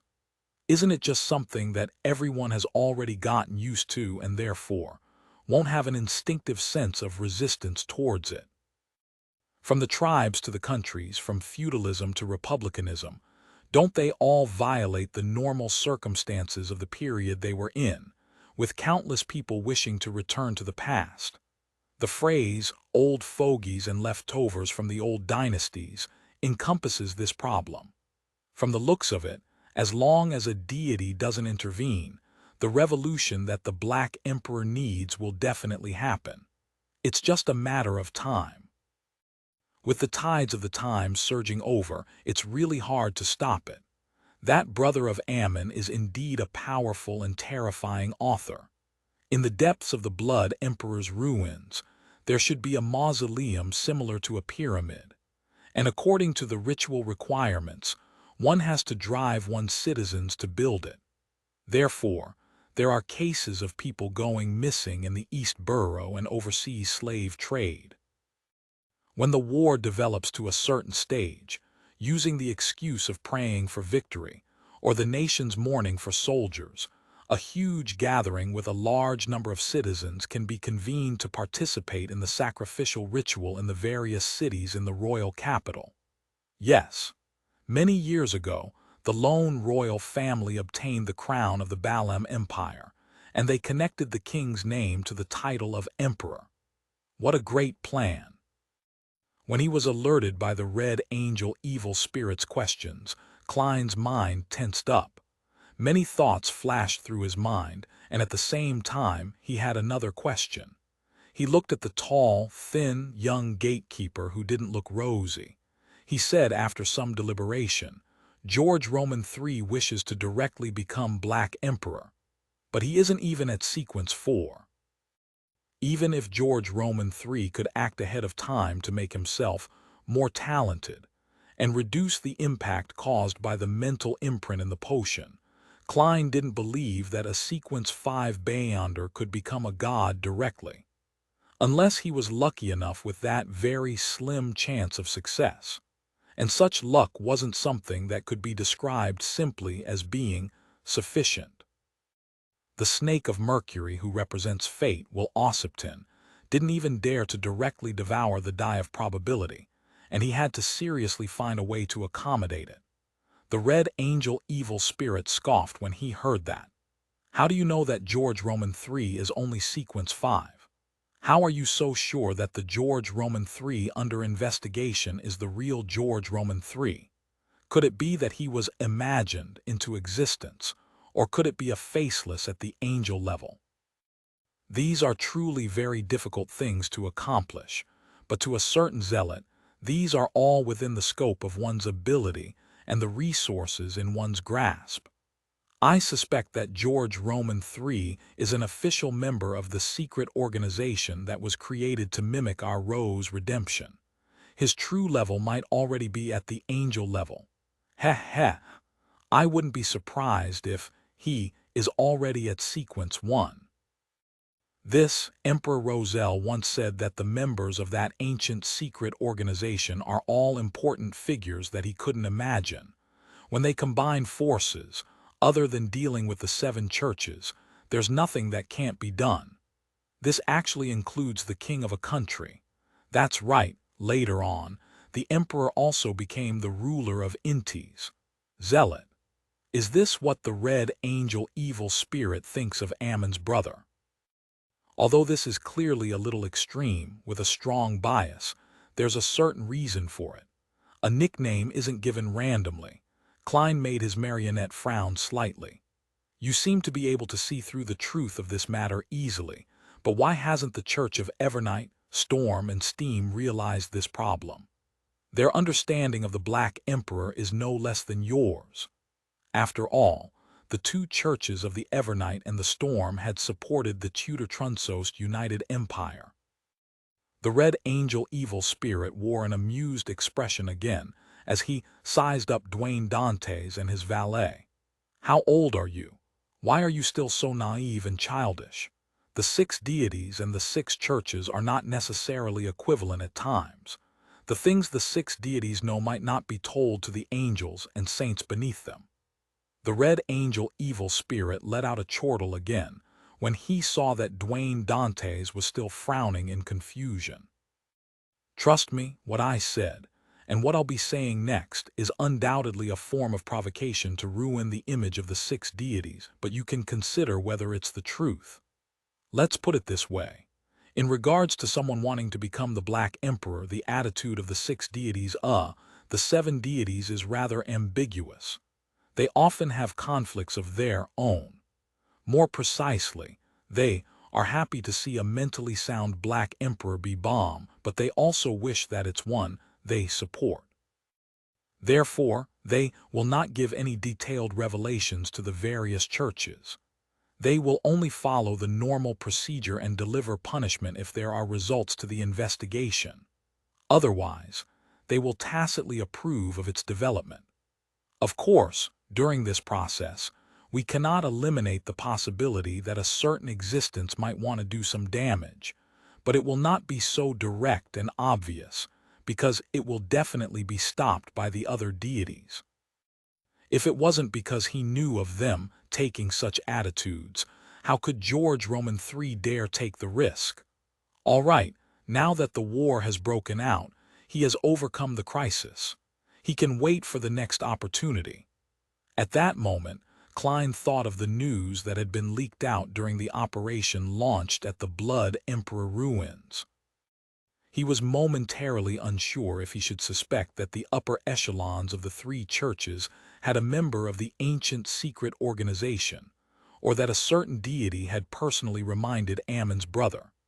And if it were the latter, the suspect was undoubtedly not the Lord of Storms. After a moment of silence, Klein hesitantly asked, "So, as long as nothing goes wrong, George Roman III will carry out the ritual to become a god, despite everything that he has done. And if everything goes smoothly and he survives the backlash from the potion, will he ascend to the throne of Black Emperor?" The red angel evil spirit replied in a relaxed tone, "Is there a problem? Why would the 7 deities?" Klein couldn't help but ask. The red angel evil spirit tusked and said, Do you want to know? If you want to know, I can tell you now." Just as he was about to say, "Of course," Klein suddenly recalled the warning that Ma'am Ariana had given him. "There are some things that make it easier to be infected the more you know. Both your body and soul will be infected. Once you become an angel, you can seek out the exact answer." As these thoughts flashed through his mind, Klein made his marionette smile. "Forget it then. Very good. You nearly died out of curiosity and foolishness." The red angel evil spirit shook his head regretfully. He then looked out the window and said, "If there's nothing else, you may leave." "All right."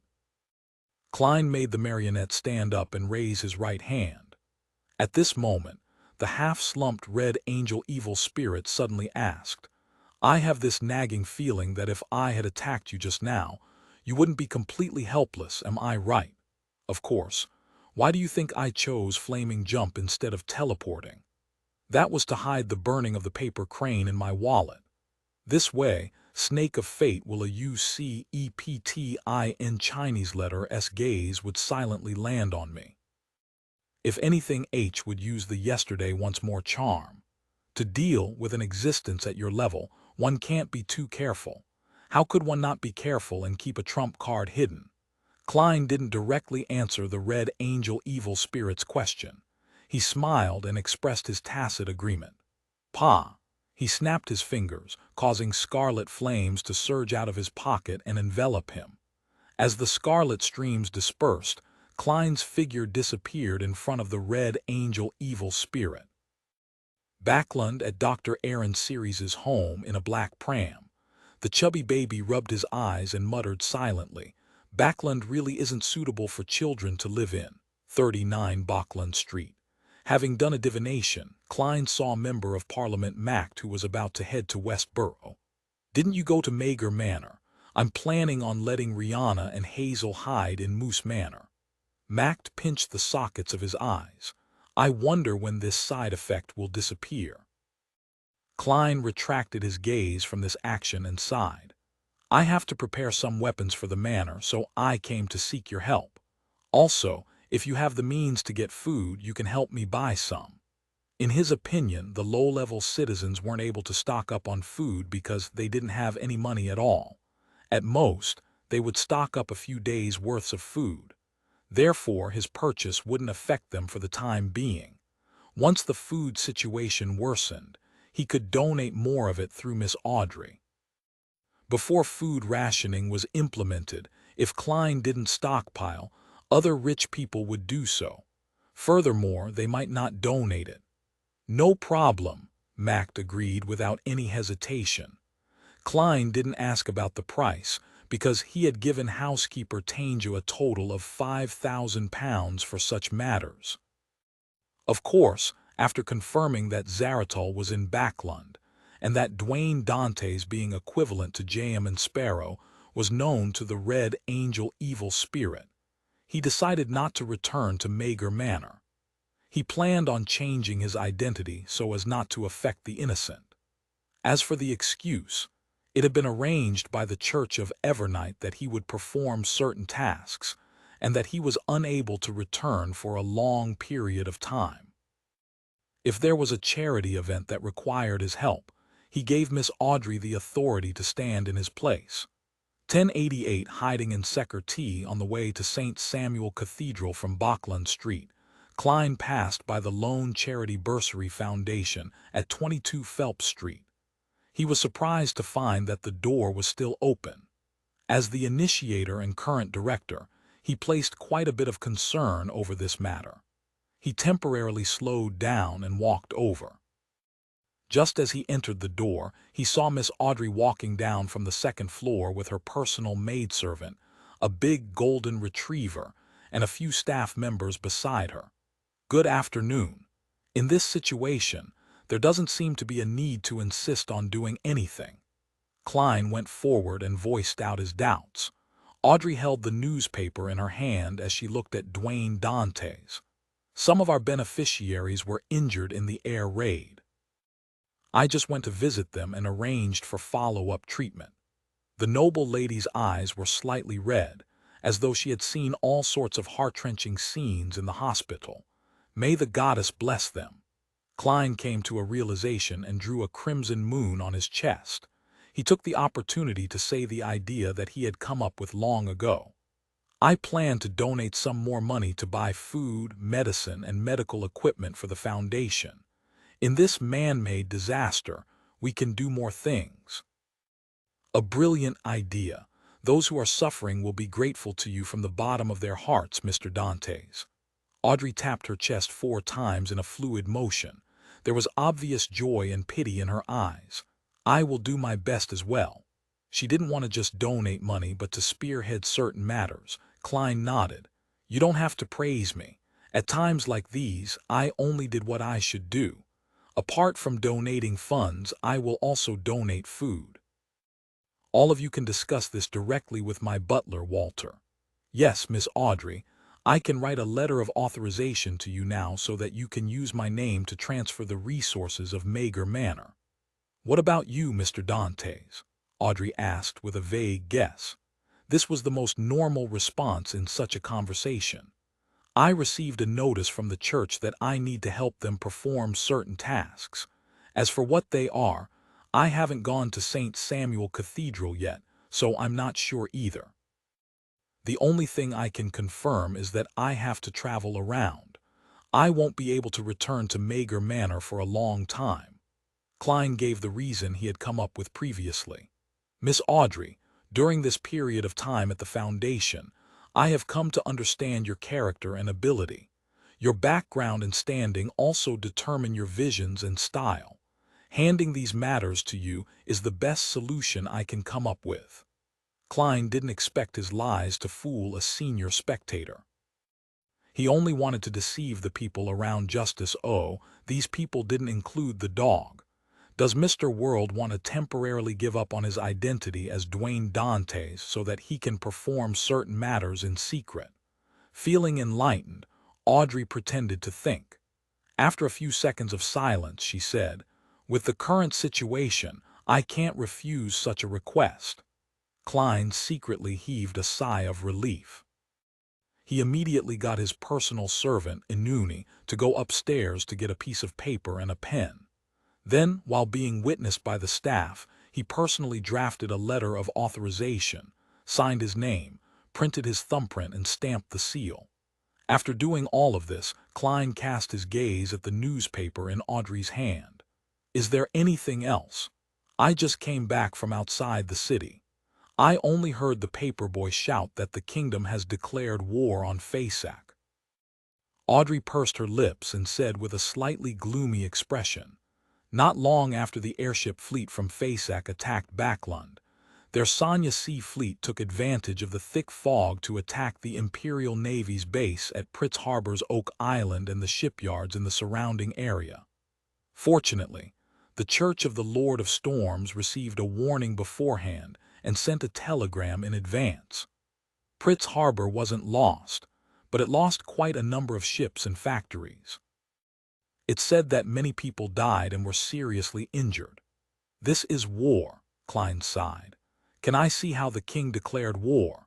Audrey knew that there was something wrong with King George Roman III, so she could tell that Mr. World was hiding his contempt. She didn't refuse and handed the newspaper over. It was the Tussock Times. Without needing to spread it open, he directly saw the king's declaration on the headlines. 708 years ago, the Fasatians took away Sanya Island from us. A year ago, the Fasatians stole half of our interests in East Balam. Today, they bombarded Backlund and attacked Pritz Harbor. Many Lonese were killed and injured, and their blood has stained the ground. There's no way for us to back down any further. We can only be bullied again and again by the Fasatians if we back off. If we continue retreating, we will lose all our interests overseas. Large amounts of our products will not be sold. Countless workers will lose their jobs and even more peasants will go bankrupt. Everything from the past and now states that justice is in our hands and we have enough strength to seize complete victory. Everyone, I, your Emperor George Roman III, represent the Parliament and the kingdom's government to declare war on Fasak. Unless they raise the white flag and surrender, we will never stop advancing. Advance, we shall take back Sonia Island. Advance, we shall conquer St. Millum. Victory will definitely belong to us. The gods will be with us. Klein quickly browsed through it and used his clown ability to stop his lips from curling up. He then returned the tussock Times to Audrey. He took off his hat and bowed. "I'll leave the rest to you." "I will, please rest assured." Audrey held the letter of authorization and newspapers and bowed without any further delay. Klein left the Lone Charity Bursary Foundation with his valet, Inuni, and arrived at St. Samuel Cathedral. At that moment, the church no longer had many believers present. Most of them had returned to their homes, busy preparing for their life with war having been declared. In the dark and quiet environment, Klein found a seat and sat down. He took off his hat, clasped his hands, and placed them in front of his mouth and nose.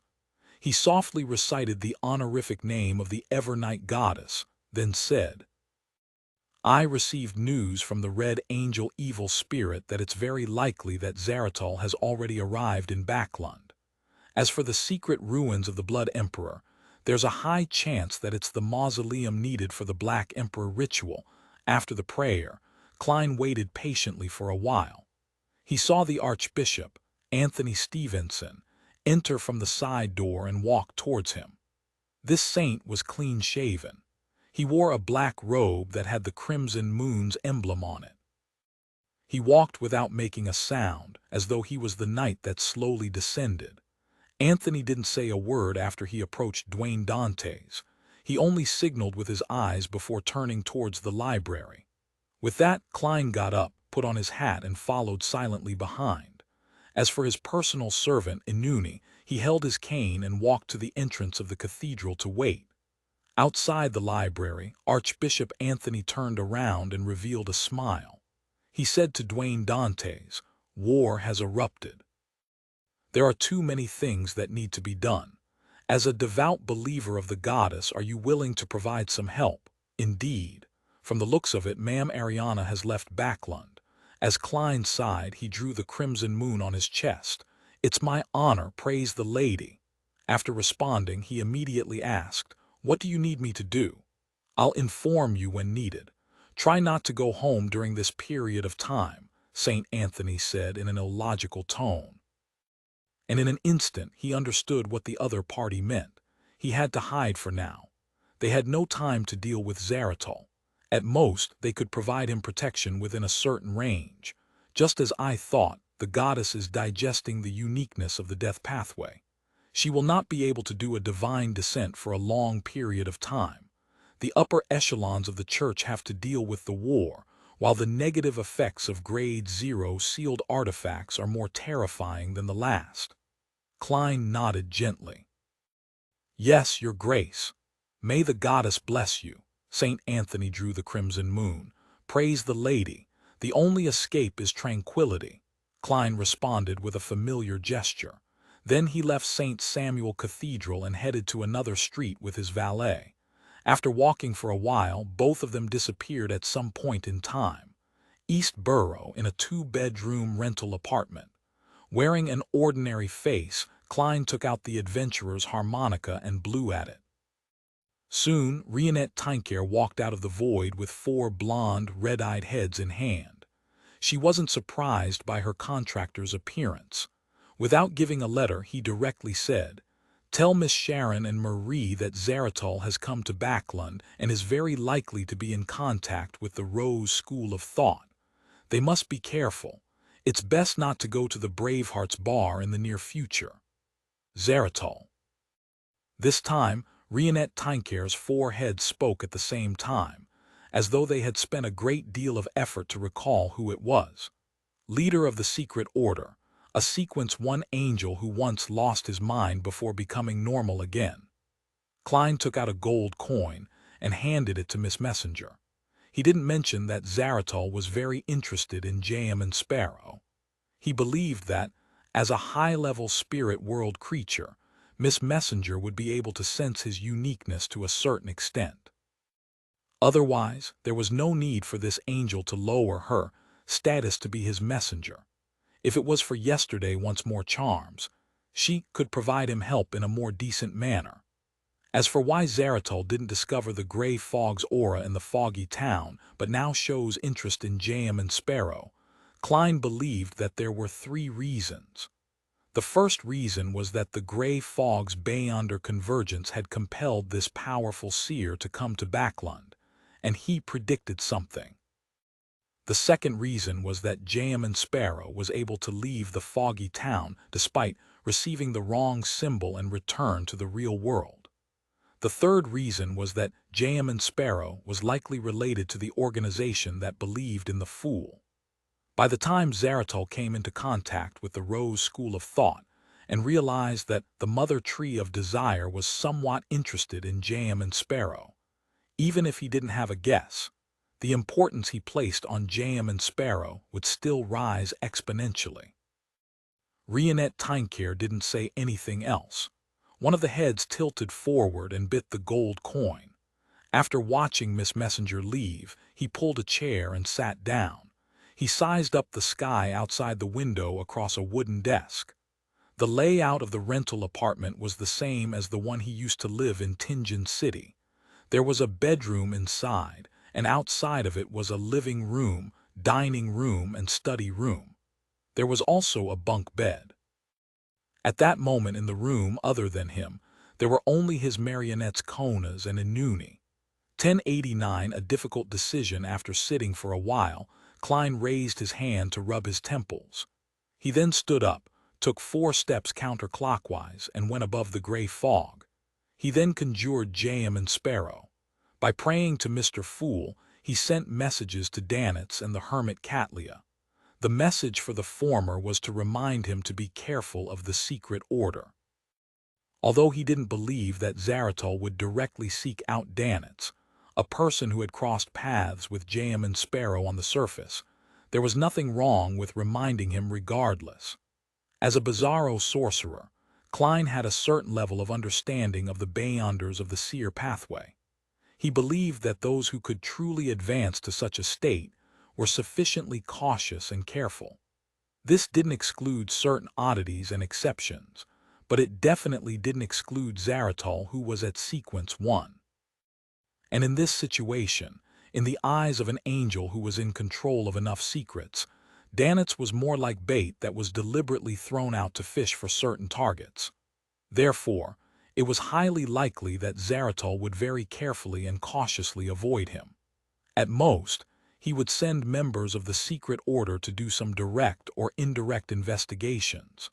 By the same logic, the message that Klein gave the hermit Catlia had the same content. However, this wasn't the main point. The main point was for her to immediately contact Queen Mystic Bernadette, saying that Jam and Sparrow wanted to meet her as soon as possible. In addition, he also informed the Admiral of Stars something he wanted to delay till the next tarot gathering, that she was to decide if she wanted to purchase the Sequence 5 Druid and Sequence 4 Classical Metallurgist of the Planter Pathway, west of the Berserk Sea, Thuro's Island. Danitz, who was gathering clues about Vice Admiral Ailment, held a cup filled with golden beer when his expression suddenly became extremely complicated. "What's wrong? You saw someone and recalled an indescribable encounter." Anderson shook the Lanty-proof distilled liquor in his hand as he teased the abnormal Danitz. Danitz gulped down a mouthful of beer and wiped his mouth with the back of his hand before saying with a somewhat depressed expression, "We have to be careful of secret order members from now on." Ever since he met Jam and Sparrow, such words were a common occurrence for him. His initial reaction had gone from the point of panic to numbness and depression. He suspected that one day he would be listed as being wanted by all organizations of different sizes, except Mr. Fool's organization. Anderson sized up Danitz when he heard that as he chuckled. "Sometimes I feel that Jam and Sparrow is more like a hunter than me." "Heh, so the two of you have a special method of communication. You don't even need to summon a messenger." Danitz was just about to say a few perfunctory words when a person from Intis rushed into the tavern. He held a telegram and shouted, "Faceak launched an air raid on Backlund. Lone has officially declared war. Declared war." Anderson and Danitz looked at each other. By relying on their pathway's characteristics, they acutely caught the scent of a large-scale war. Faceak attacked Backlund and Pritz Harbor, and in return, Lone has officially declared war.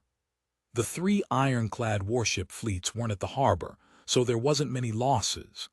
They're heading back to the Lone Coast. Catalia's crew happened to pass through Orevi Island, and they had gathered all sorts of information from the telegrams. Just as she was thinking about how the pirate crew would react in this situation, she suddenly saw an endless gray fog and heard the word Jam and Sparrow. "Be careful of the Secret Order members. Be careful of Zaratal." As someone from Intis to a certain extent, what caught Catlia's attention was something that, with the least importance.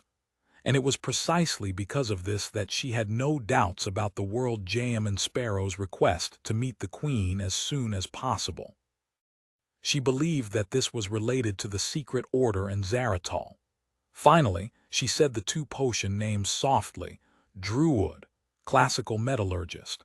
This Sequence 4's modern name should be the Ancient Metallurgist. It was previously called Human Metallurgist. Catlia subconsciously walked to the window and cast her gaze down. On these seas, which had a time difference between it and Backlund, Frank Lee and Artisan Sealf were leaning on the side of the ship sunbathing. The former a relaxed expression and looked very pleased, but there was a pensive look in his eyes. It was as though there were still some problems that couldn't be resolved. The latter's face was pale and his lips were quivering. Scattered over his clothes were mushrooms. Druid, Ancient Metallurgist, Admiral of Stars. Catlia repeated the two terms again, feeling as though something was pressing down on her. After about 10 seconds, Catlia adjusted the heavy glasses on her nose bridge and consoled herself. "Mr. Fool didn't give any warnings. It means it's not a big deal." With this thought in mind, specks of bright light floated down, forming a staircase of light between the captain's cabin window and the deck. Catlia went down the stairs and walked to Frank Lee and Sealf's side. After a few seconds of silence, Catlia asked, "Frank, what are your dreams?" Only then did Frank Lee realize that his captain had arrived. With a push of his palm, he flipped to his feet. "Dreams." This biologist thought about it seriously and said, "I wish to be able to study the soil, the creation of objects and crossbreeding techniques without restrictions, so as to ensure that humans will no longer be hungry anymore. Equality between people will be achieved. What you can do, I can do. What you can grow, I can also grow." Upon hearing this, Artisan Sealf slowly got up and silently crouched to the side, opening his mouth and vomiting. Frank Lee continued without being affected. "In order to have such a world, one has to have sufficient food and resources. So I hope to create all kinds of creatures that can deal with different environments and conditions." Heh heh. Everyone has their own tendencies. I prefer fish, beef, and spores. Catlia finished listening to Frank's description with a deadpan expression. However, during this process, she repeatedly nudged the thick glasses on her nose thrice. After a moment of silence, Catlia asked, "There's only one step left to your research now." "That's right. I'm just short of a D-Mid's ability for catalyzing it. If I can get the formula, I am Chinese letter help me make the Druid Bayonder characteristic I have into a mystical item," Frank answered frankly. "No, I won't help you, you devil." The silently vomiting Artisan Sealf raised his head and shouted anxiously. Catlia watched this scene quietly. With a flip of her hand, she produced a gold coin. Ding! The gold coin flipped up before landing in Catlia's palm, heads facing up. "I have the Druid Potion formula. It's from Jam and Sparrow, 5,000 pounds, Catlia explained in detail, as though she was deliberately telling Artisan Sealf, informing him who the true murderer was. A look of pure joy immediately appeared in Frank Lee's eyes. He really is a swell guy. Captain, I've only saved up to £3,000. Can you lend me £2,000? Most of his previous savings had been used to buy the Druid Beyonder characteristic, and he had even sold some of his items. Katlia fell silent once again. A few seconds later she nodded while Frank Lee's expectant eyes were on her. Okay. Northborough, Backland Medical University's affiliated hospital. Eudora lay on the bed with a blank expression, lacking the vibrancy a young girl should have. She had woken up from her coma some time ago, but she hadn't opened her eyes. Thus, she heard the doctor tell her parents that the injury she received to her right leg from the air raid likely couldn't be saved. They had to be prepared for an amputation procedure. After that, she lay down in a daze, feeling as though there were many people coming and going one after another. Among them, the person who had originally only visited the student next door, the Lone Charity Bursary Foundation director, Audrey, indicated that she was willing to pay for the subsequent treatments after hearing about her. The school's chancellor, Mr. Portland Moment, had promised to create the most advanced and most convenient robotic limb for her to walk like a normal person. However, none of this dispelled the gloominess, heaviness, sorrow, and despair in Eudora's heart. She wasn't even 18, and she had yet to enjoy the beauty of life, but now she was about to lose a leg and lose her dreams. Her family wasn't considered wealthy. Her father was the owner of a grocery store that believed in the Lord of Storms. He was violent, barbaric, and unwilling to reason with women. Her mother was timid and weak, and she relied on her father to survive. If not for the fact that her family didn't have a second child at home, Eudora wouldn't have been able to study at all. But even so, her father had chosen a place like the Backland Technical School, where results could be quickly seen. Previously, she had commented on how lucky she was that the Backland Technical School had been turned into the Backland University of Technology. Furthermore, she had passed the examinations and become a real university student. This made her smile every day as she passed the joy to the people around her while having the time to indulge in her hobby for poetry. Eudora's dream was to remain in the university and be a university teacher, finding a husband who loved her as she loved him. At the same time, she could constantly keep true to her pursuit of poetry, hoping that they would one day be published in magazines and newspapers. Now, all of this had been destroyed by a bomb that fell from the sky. It had been mercilessly and cruelly destroyed. After an unknown period of time, Eudora silently pulled up the blanket and covered her face. She let out a soft whimper that sounded like a baby beast. The crying didn't stop for a while. After a while, Eudora suddenly lifted the blanket and saw a black figure standing by her bed. Half of the black figure's face was covered by mushrooms, while the other half was covered in weeds. In the black figure's hand was a wooden cane. Eudora couldn't even scream. She felt like her heart was about to burst out of her chest. The black figure touched her with the tip of the cane. Eudora felt her heart return to normal while her right leg felt cold, as though she could feel her leg again. When she looked at the bedside again, the black figure wasn't there anymore. In her daze, Eudora moved her right leg and realized that it wasn't painful at all. It was as if she had never been hurt before. She pulled up the blanket again and covered her face. A few seconds later, there was a sound of disbelief under the blanket. It was filled with fear, but it was also mixed with crying that were tears of joy. 1090 Haunted Tales Nighttime, Pritz Harbor, in a cemetery in the suburbs. The people who died in the airship bombings had been brought here. The priests and bishops of the three churches were busy comforting the souls of the dead to prevent any anomalies from happening. In that short day, many wives lost their husbands, many children lost their mothers, and many families were down to a single person. Some of them loitered in the cemetery, some silent, others sobbing. Some even wept until they fainted. Wearing an ordinary-looking face, Klein stood among them and watched everything without saying a word. It was as if he had recalled the funeral he had attended before. While it was dark, he had just used life's cane to treat the injured in Backlund and Pritz Harbor's various hospitals victims of the air raid. He had also left behind a strange and horrifying urban myth to help him further digest the bizarro sorcerer potion. And he knew that, once such haunted tales spread like wildfire, Zaratal, who was in Backlund, would immediately be able to understand what was going on. He would send his marionettes to monitor the corresponding areas. Hence, before the news spread, he relied on teleporting to travel to all the hospitals in Backlund and Pritz Harbor, leaving behind all sorts of horror stories to treat patients with severe illnesses. When this matter spread, he believed that he would receive a great deal of feedback, allowing him to take a firm and huge step in the direction of completely digesting the potion. However, Klein didn't stop there.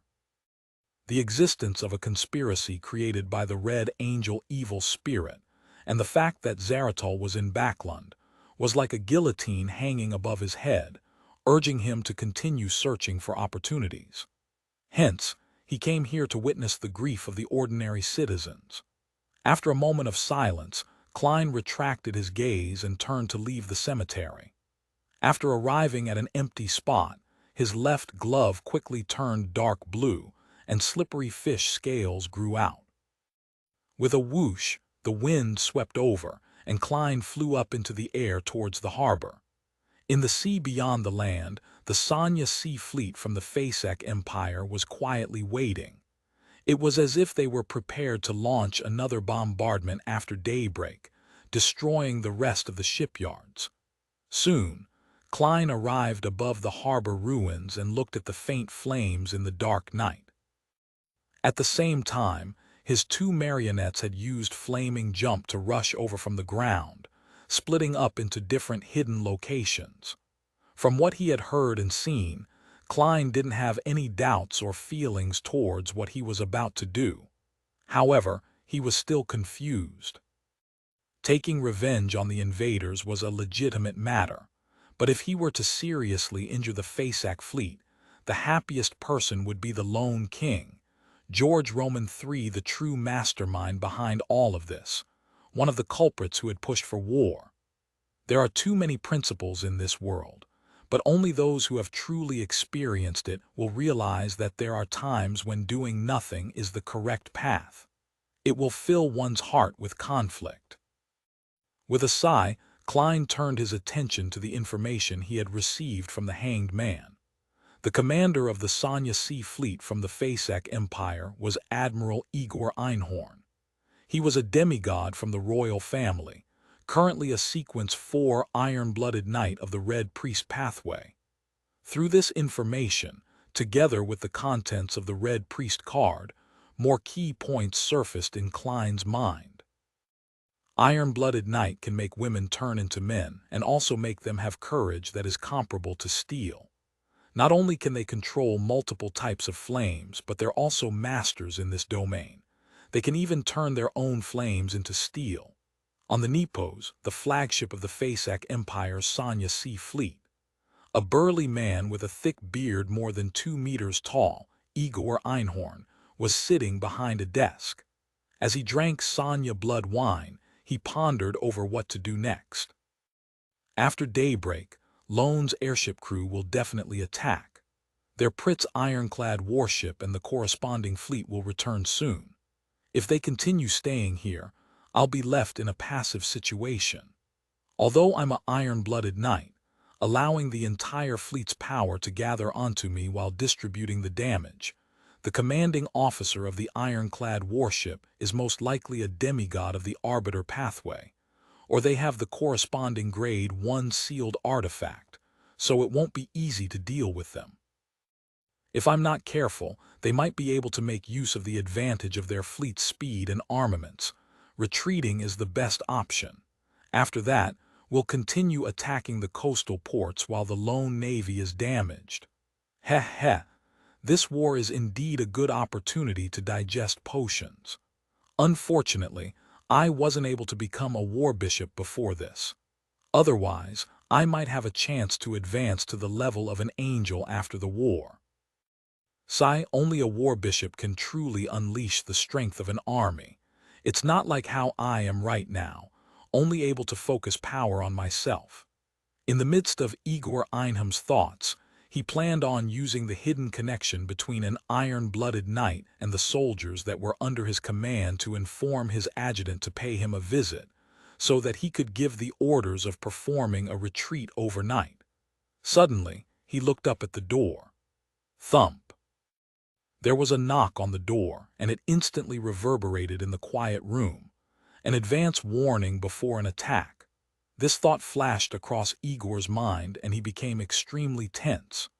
In a battle between demigods, setting up an environment, sudden attacks, and catching enemies by surprise was a good way to seize the initiative. It was a combination that could effectively defeat or even kill an enemy of the same level. On the contrary, it was very difficult to accomplish it successfully. Therefore, giving an advance notice before an attack was either a warning without any follow-ups, or it meant that the attacker's level and strength far exceeded the target. As a senior iron-blooded knight, Igor instinctively considered the worst situation. He immediately woke up every sailor and soldier on the Nepos to establish a connection with him. At that moment, the noise sounded again. Boom! This time, the knocking sound on the door was comparable to the loud boom of a salvo. It made Igor feel like a bomb had exploded in his ears. Under his high-strung nerves, he carefully listened to the commotion. This wasn't much different from the roar of a cataclysmic interra. In an instant, Igor's ears buzzed and he felt dizzy. He quickly spread out the damage and let every member of the Nepos hear a faint buzz. Then, Igor grabbed the fountain pen on the table and threw it at the door. This dark red fountain pen left afterimages along the way, like a cannonball that had been fired. To an iron-blooded knight, no matter how ordinary it was, it could become a terrifying murderous weapon through his augmentation. Boom! The door that was hit by the fountain pen cracked open, revealing the person in the corridor who had knocked on the door. It was a man in a black trench coat. His body was as thin as paper, and his face had no facial features. At that moment, the fountain pen had already exploded. The tiny fragments were like storms brought about by the sweeping of a machine gun. It embroiled the person who knocked on the door, tearing him into pieces of flesh and blood. Igor didn't relax. Instead, he stood up and looked around warily. He clearly knew that the person who had knocked on the door hadn't appeared. At this moment, the adjutant, whose bunk was diagonally across from him, opened the door and ran out. When he saw the flesh and blood on the ground, he said in surprise, "Admiral, what happened?" "There's an intruder." Before Igor could finish his sentence, his gaze suddenly froze on the adjutant. The adjutant retracted his gaze from the flesh and blood on the ground and slowly raised his head. There were no eyebrows, eyes, nose, or mouth on his face. It was the same as the person who had knocked just now, a featureless surface. Igor's heart palpitated, and his entire body ignited, transforming into flames that shot out in all directions. After the scarlet flames dispersed, they swept forward and surrounded the adjutant. The fire quickly spread, revealing the already charred adjutant. When the cold wind blew past, the adjutant collapsed into a pile of ashes. The flames didn't stop as they flew out of the room, one after another, forming a tall and burly Igor in midair. At that moment, he saw seagulls flying around him. All of them had a human head without any facial features, their heads bare. Igor let out a secret grunt as a blazing flame surrounded him before he sent towards the strange seagulls at high speeds. At that moment, he heard the sound of metal rubbing against each other and immediately looked over with the help of the soldiers. When he saw this, his body suddenly turned cold. He couldn't help but feel a sense of horror. On one of the ships on the other sail-powered battleship of the Sanya Sea Fleet, the cannons seemed to come alive and had a life of their own. They turned around and aimed into the air. As for the cannonballs, they actively leaped into the cannons. Boom, boom, boom. The moment these shells were fired, they were struck by fireballs that followed different trajectories, exploding prematurely mid-flight. Seizing this opportunity, Igor quickly recited the honorific name of the highest commander in the Sanya Sea Theater, a weather warlock from the royal family.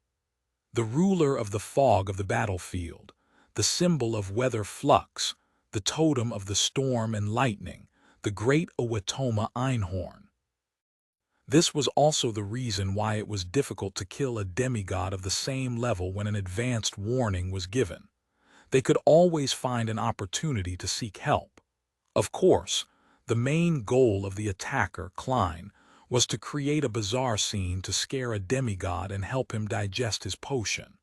He had no intention of completing the hunt. Upon seeing this, he hid beneath the water. Having achieved his goal, he immediately got Konas and Inuni to swap locations over to him and teleport away with them. As for Igor, he didn't let his guard down. He remained extremely tense and guarded against any possible attacks. Only when the angel responded did he truly heave a sigh of relief. Following that, Igor didn't let the fleet stay any longer. He abandoned the sail-powered battleship that had turned into an urban myth, and he left those waters. After a while, a seagull flew over and landed on the sail-powered battleship that had regained its silence. The seagull had obvious dark eye circles. It looked around and said in the language of humans, "I can smell the aura of a seer demigod."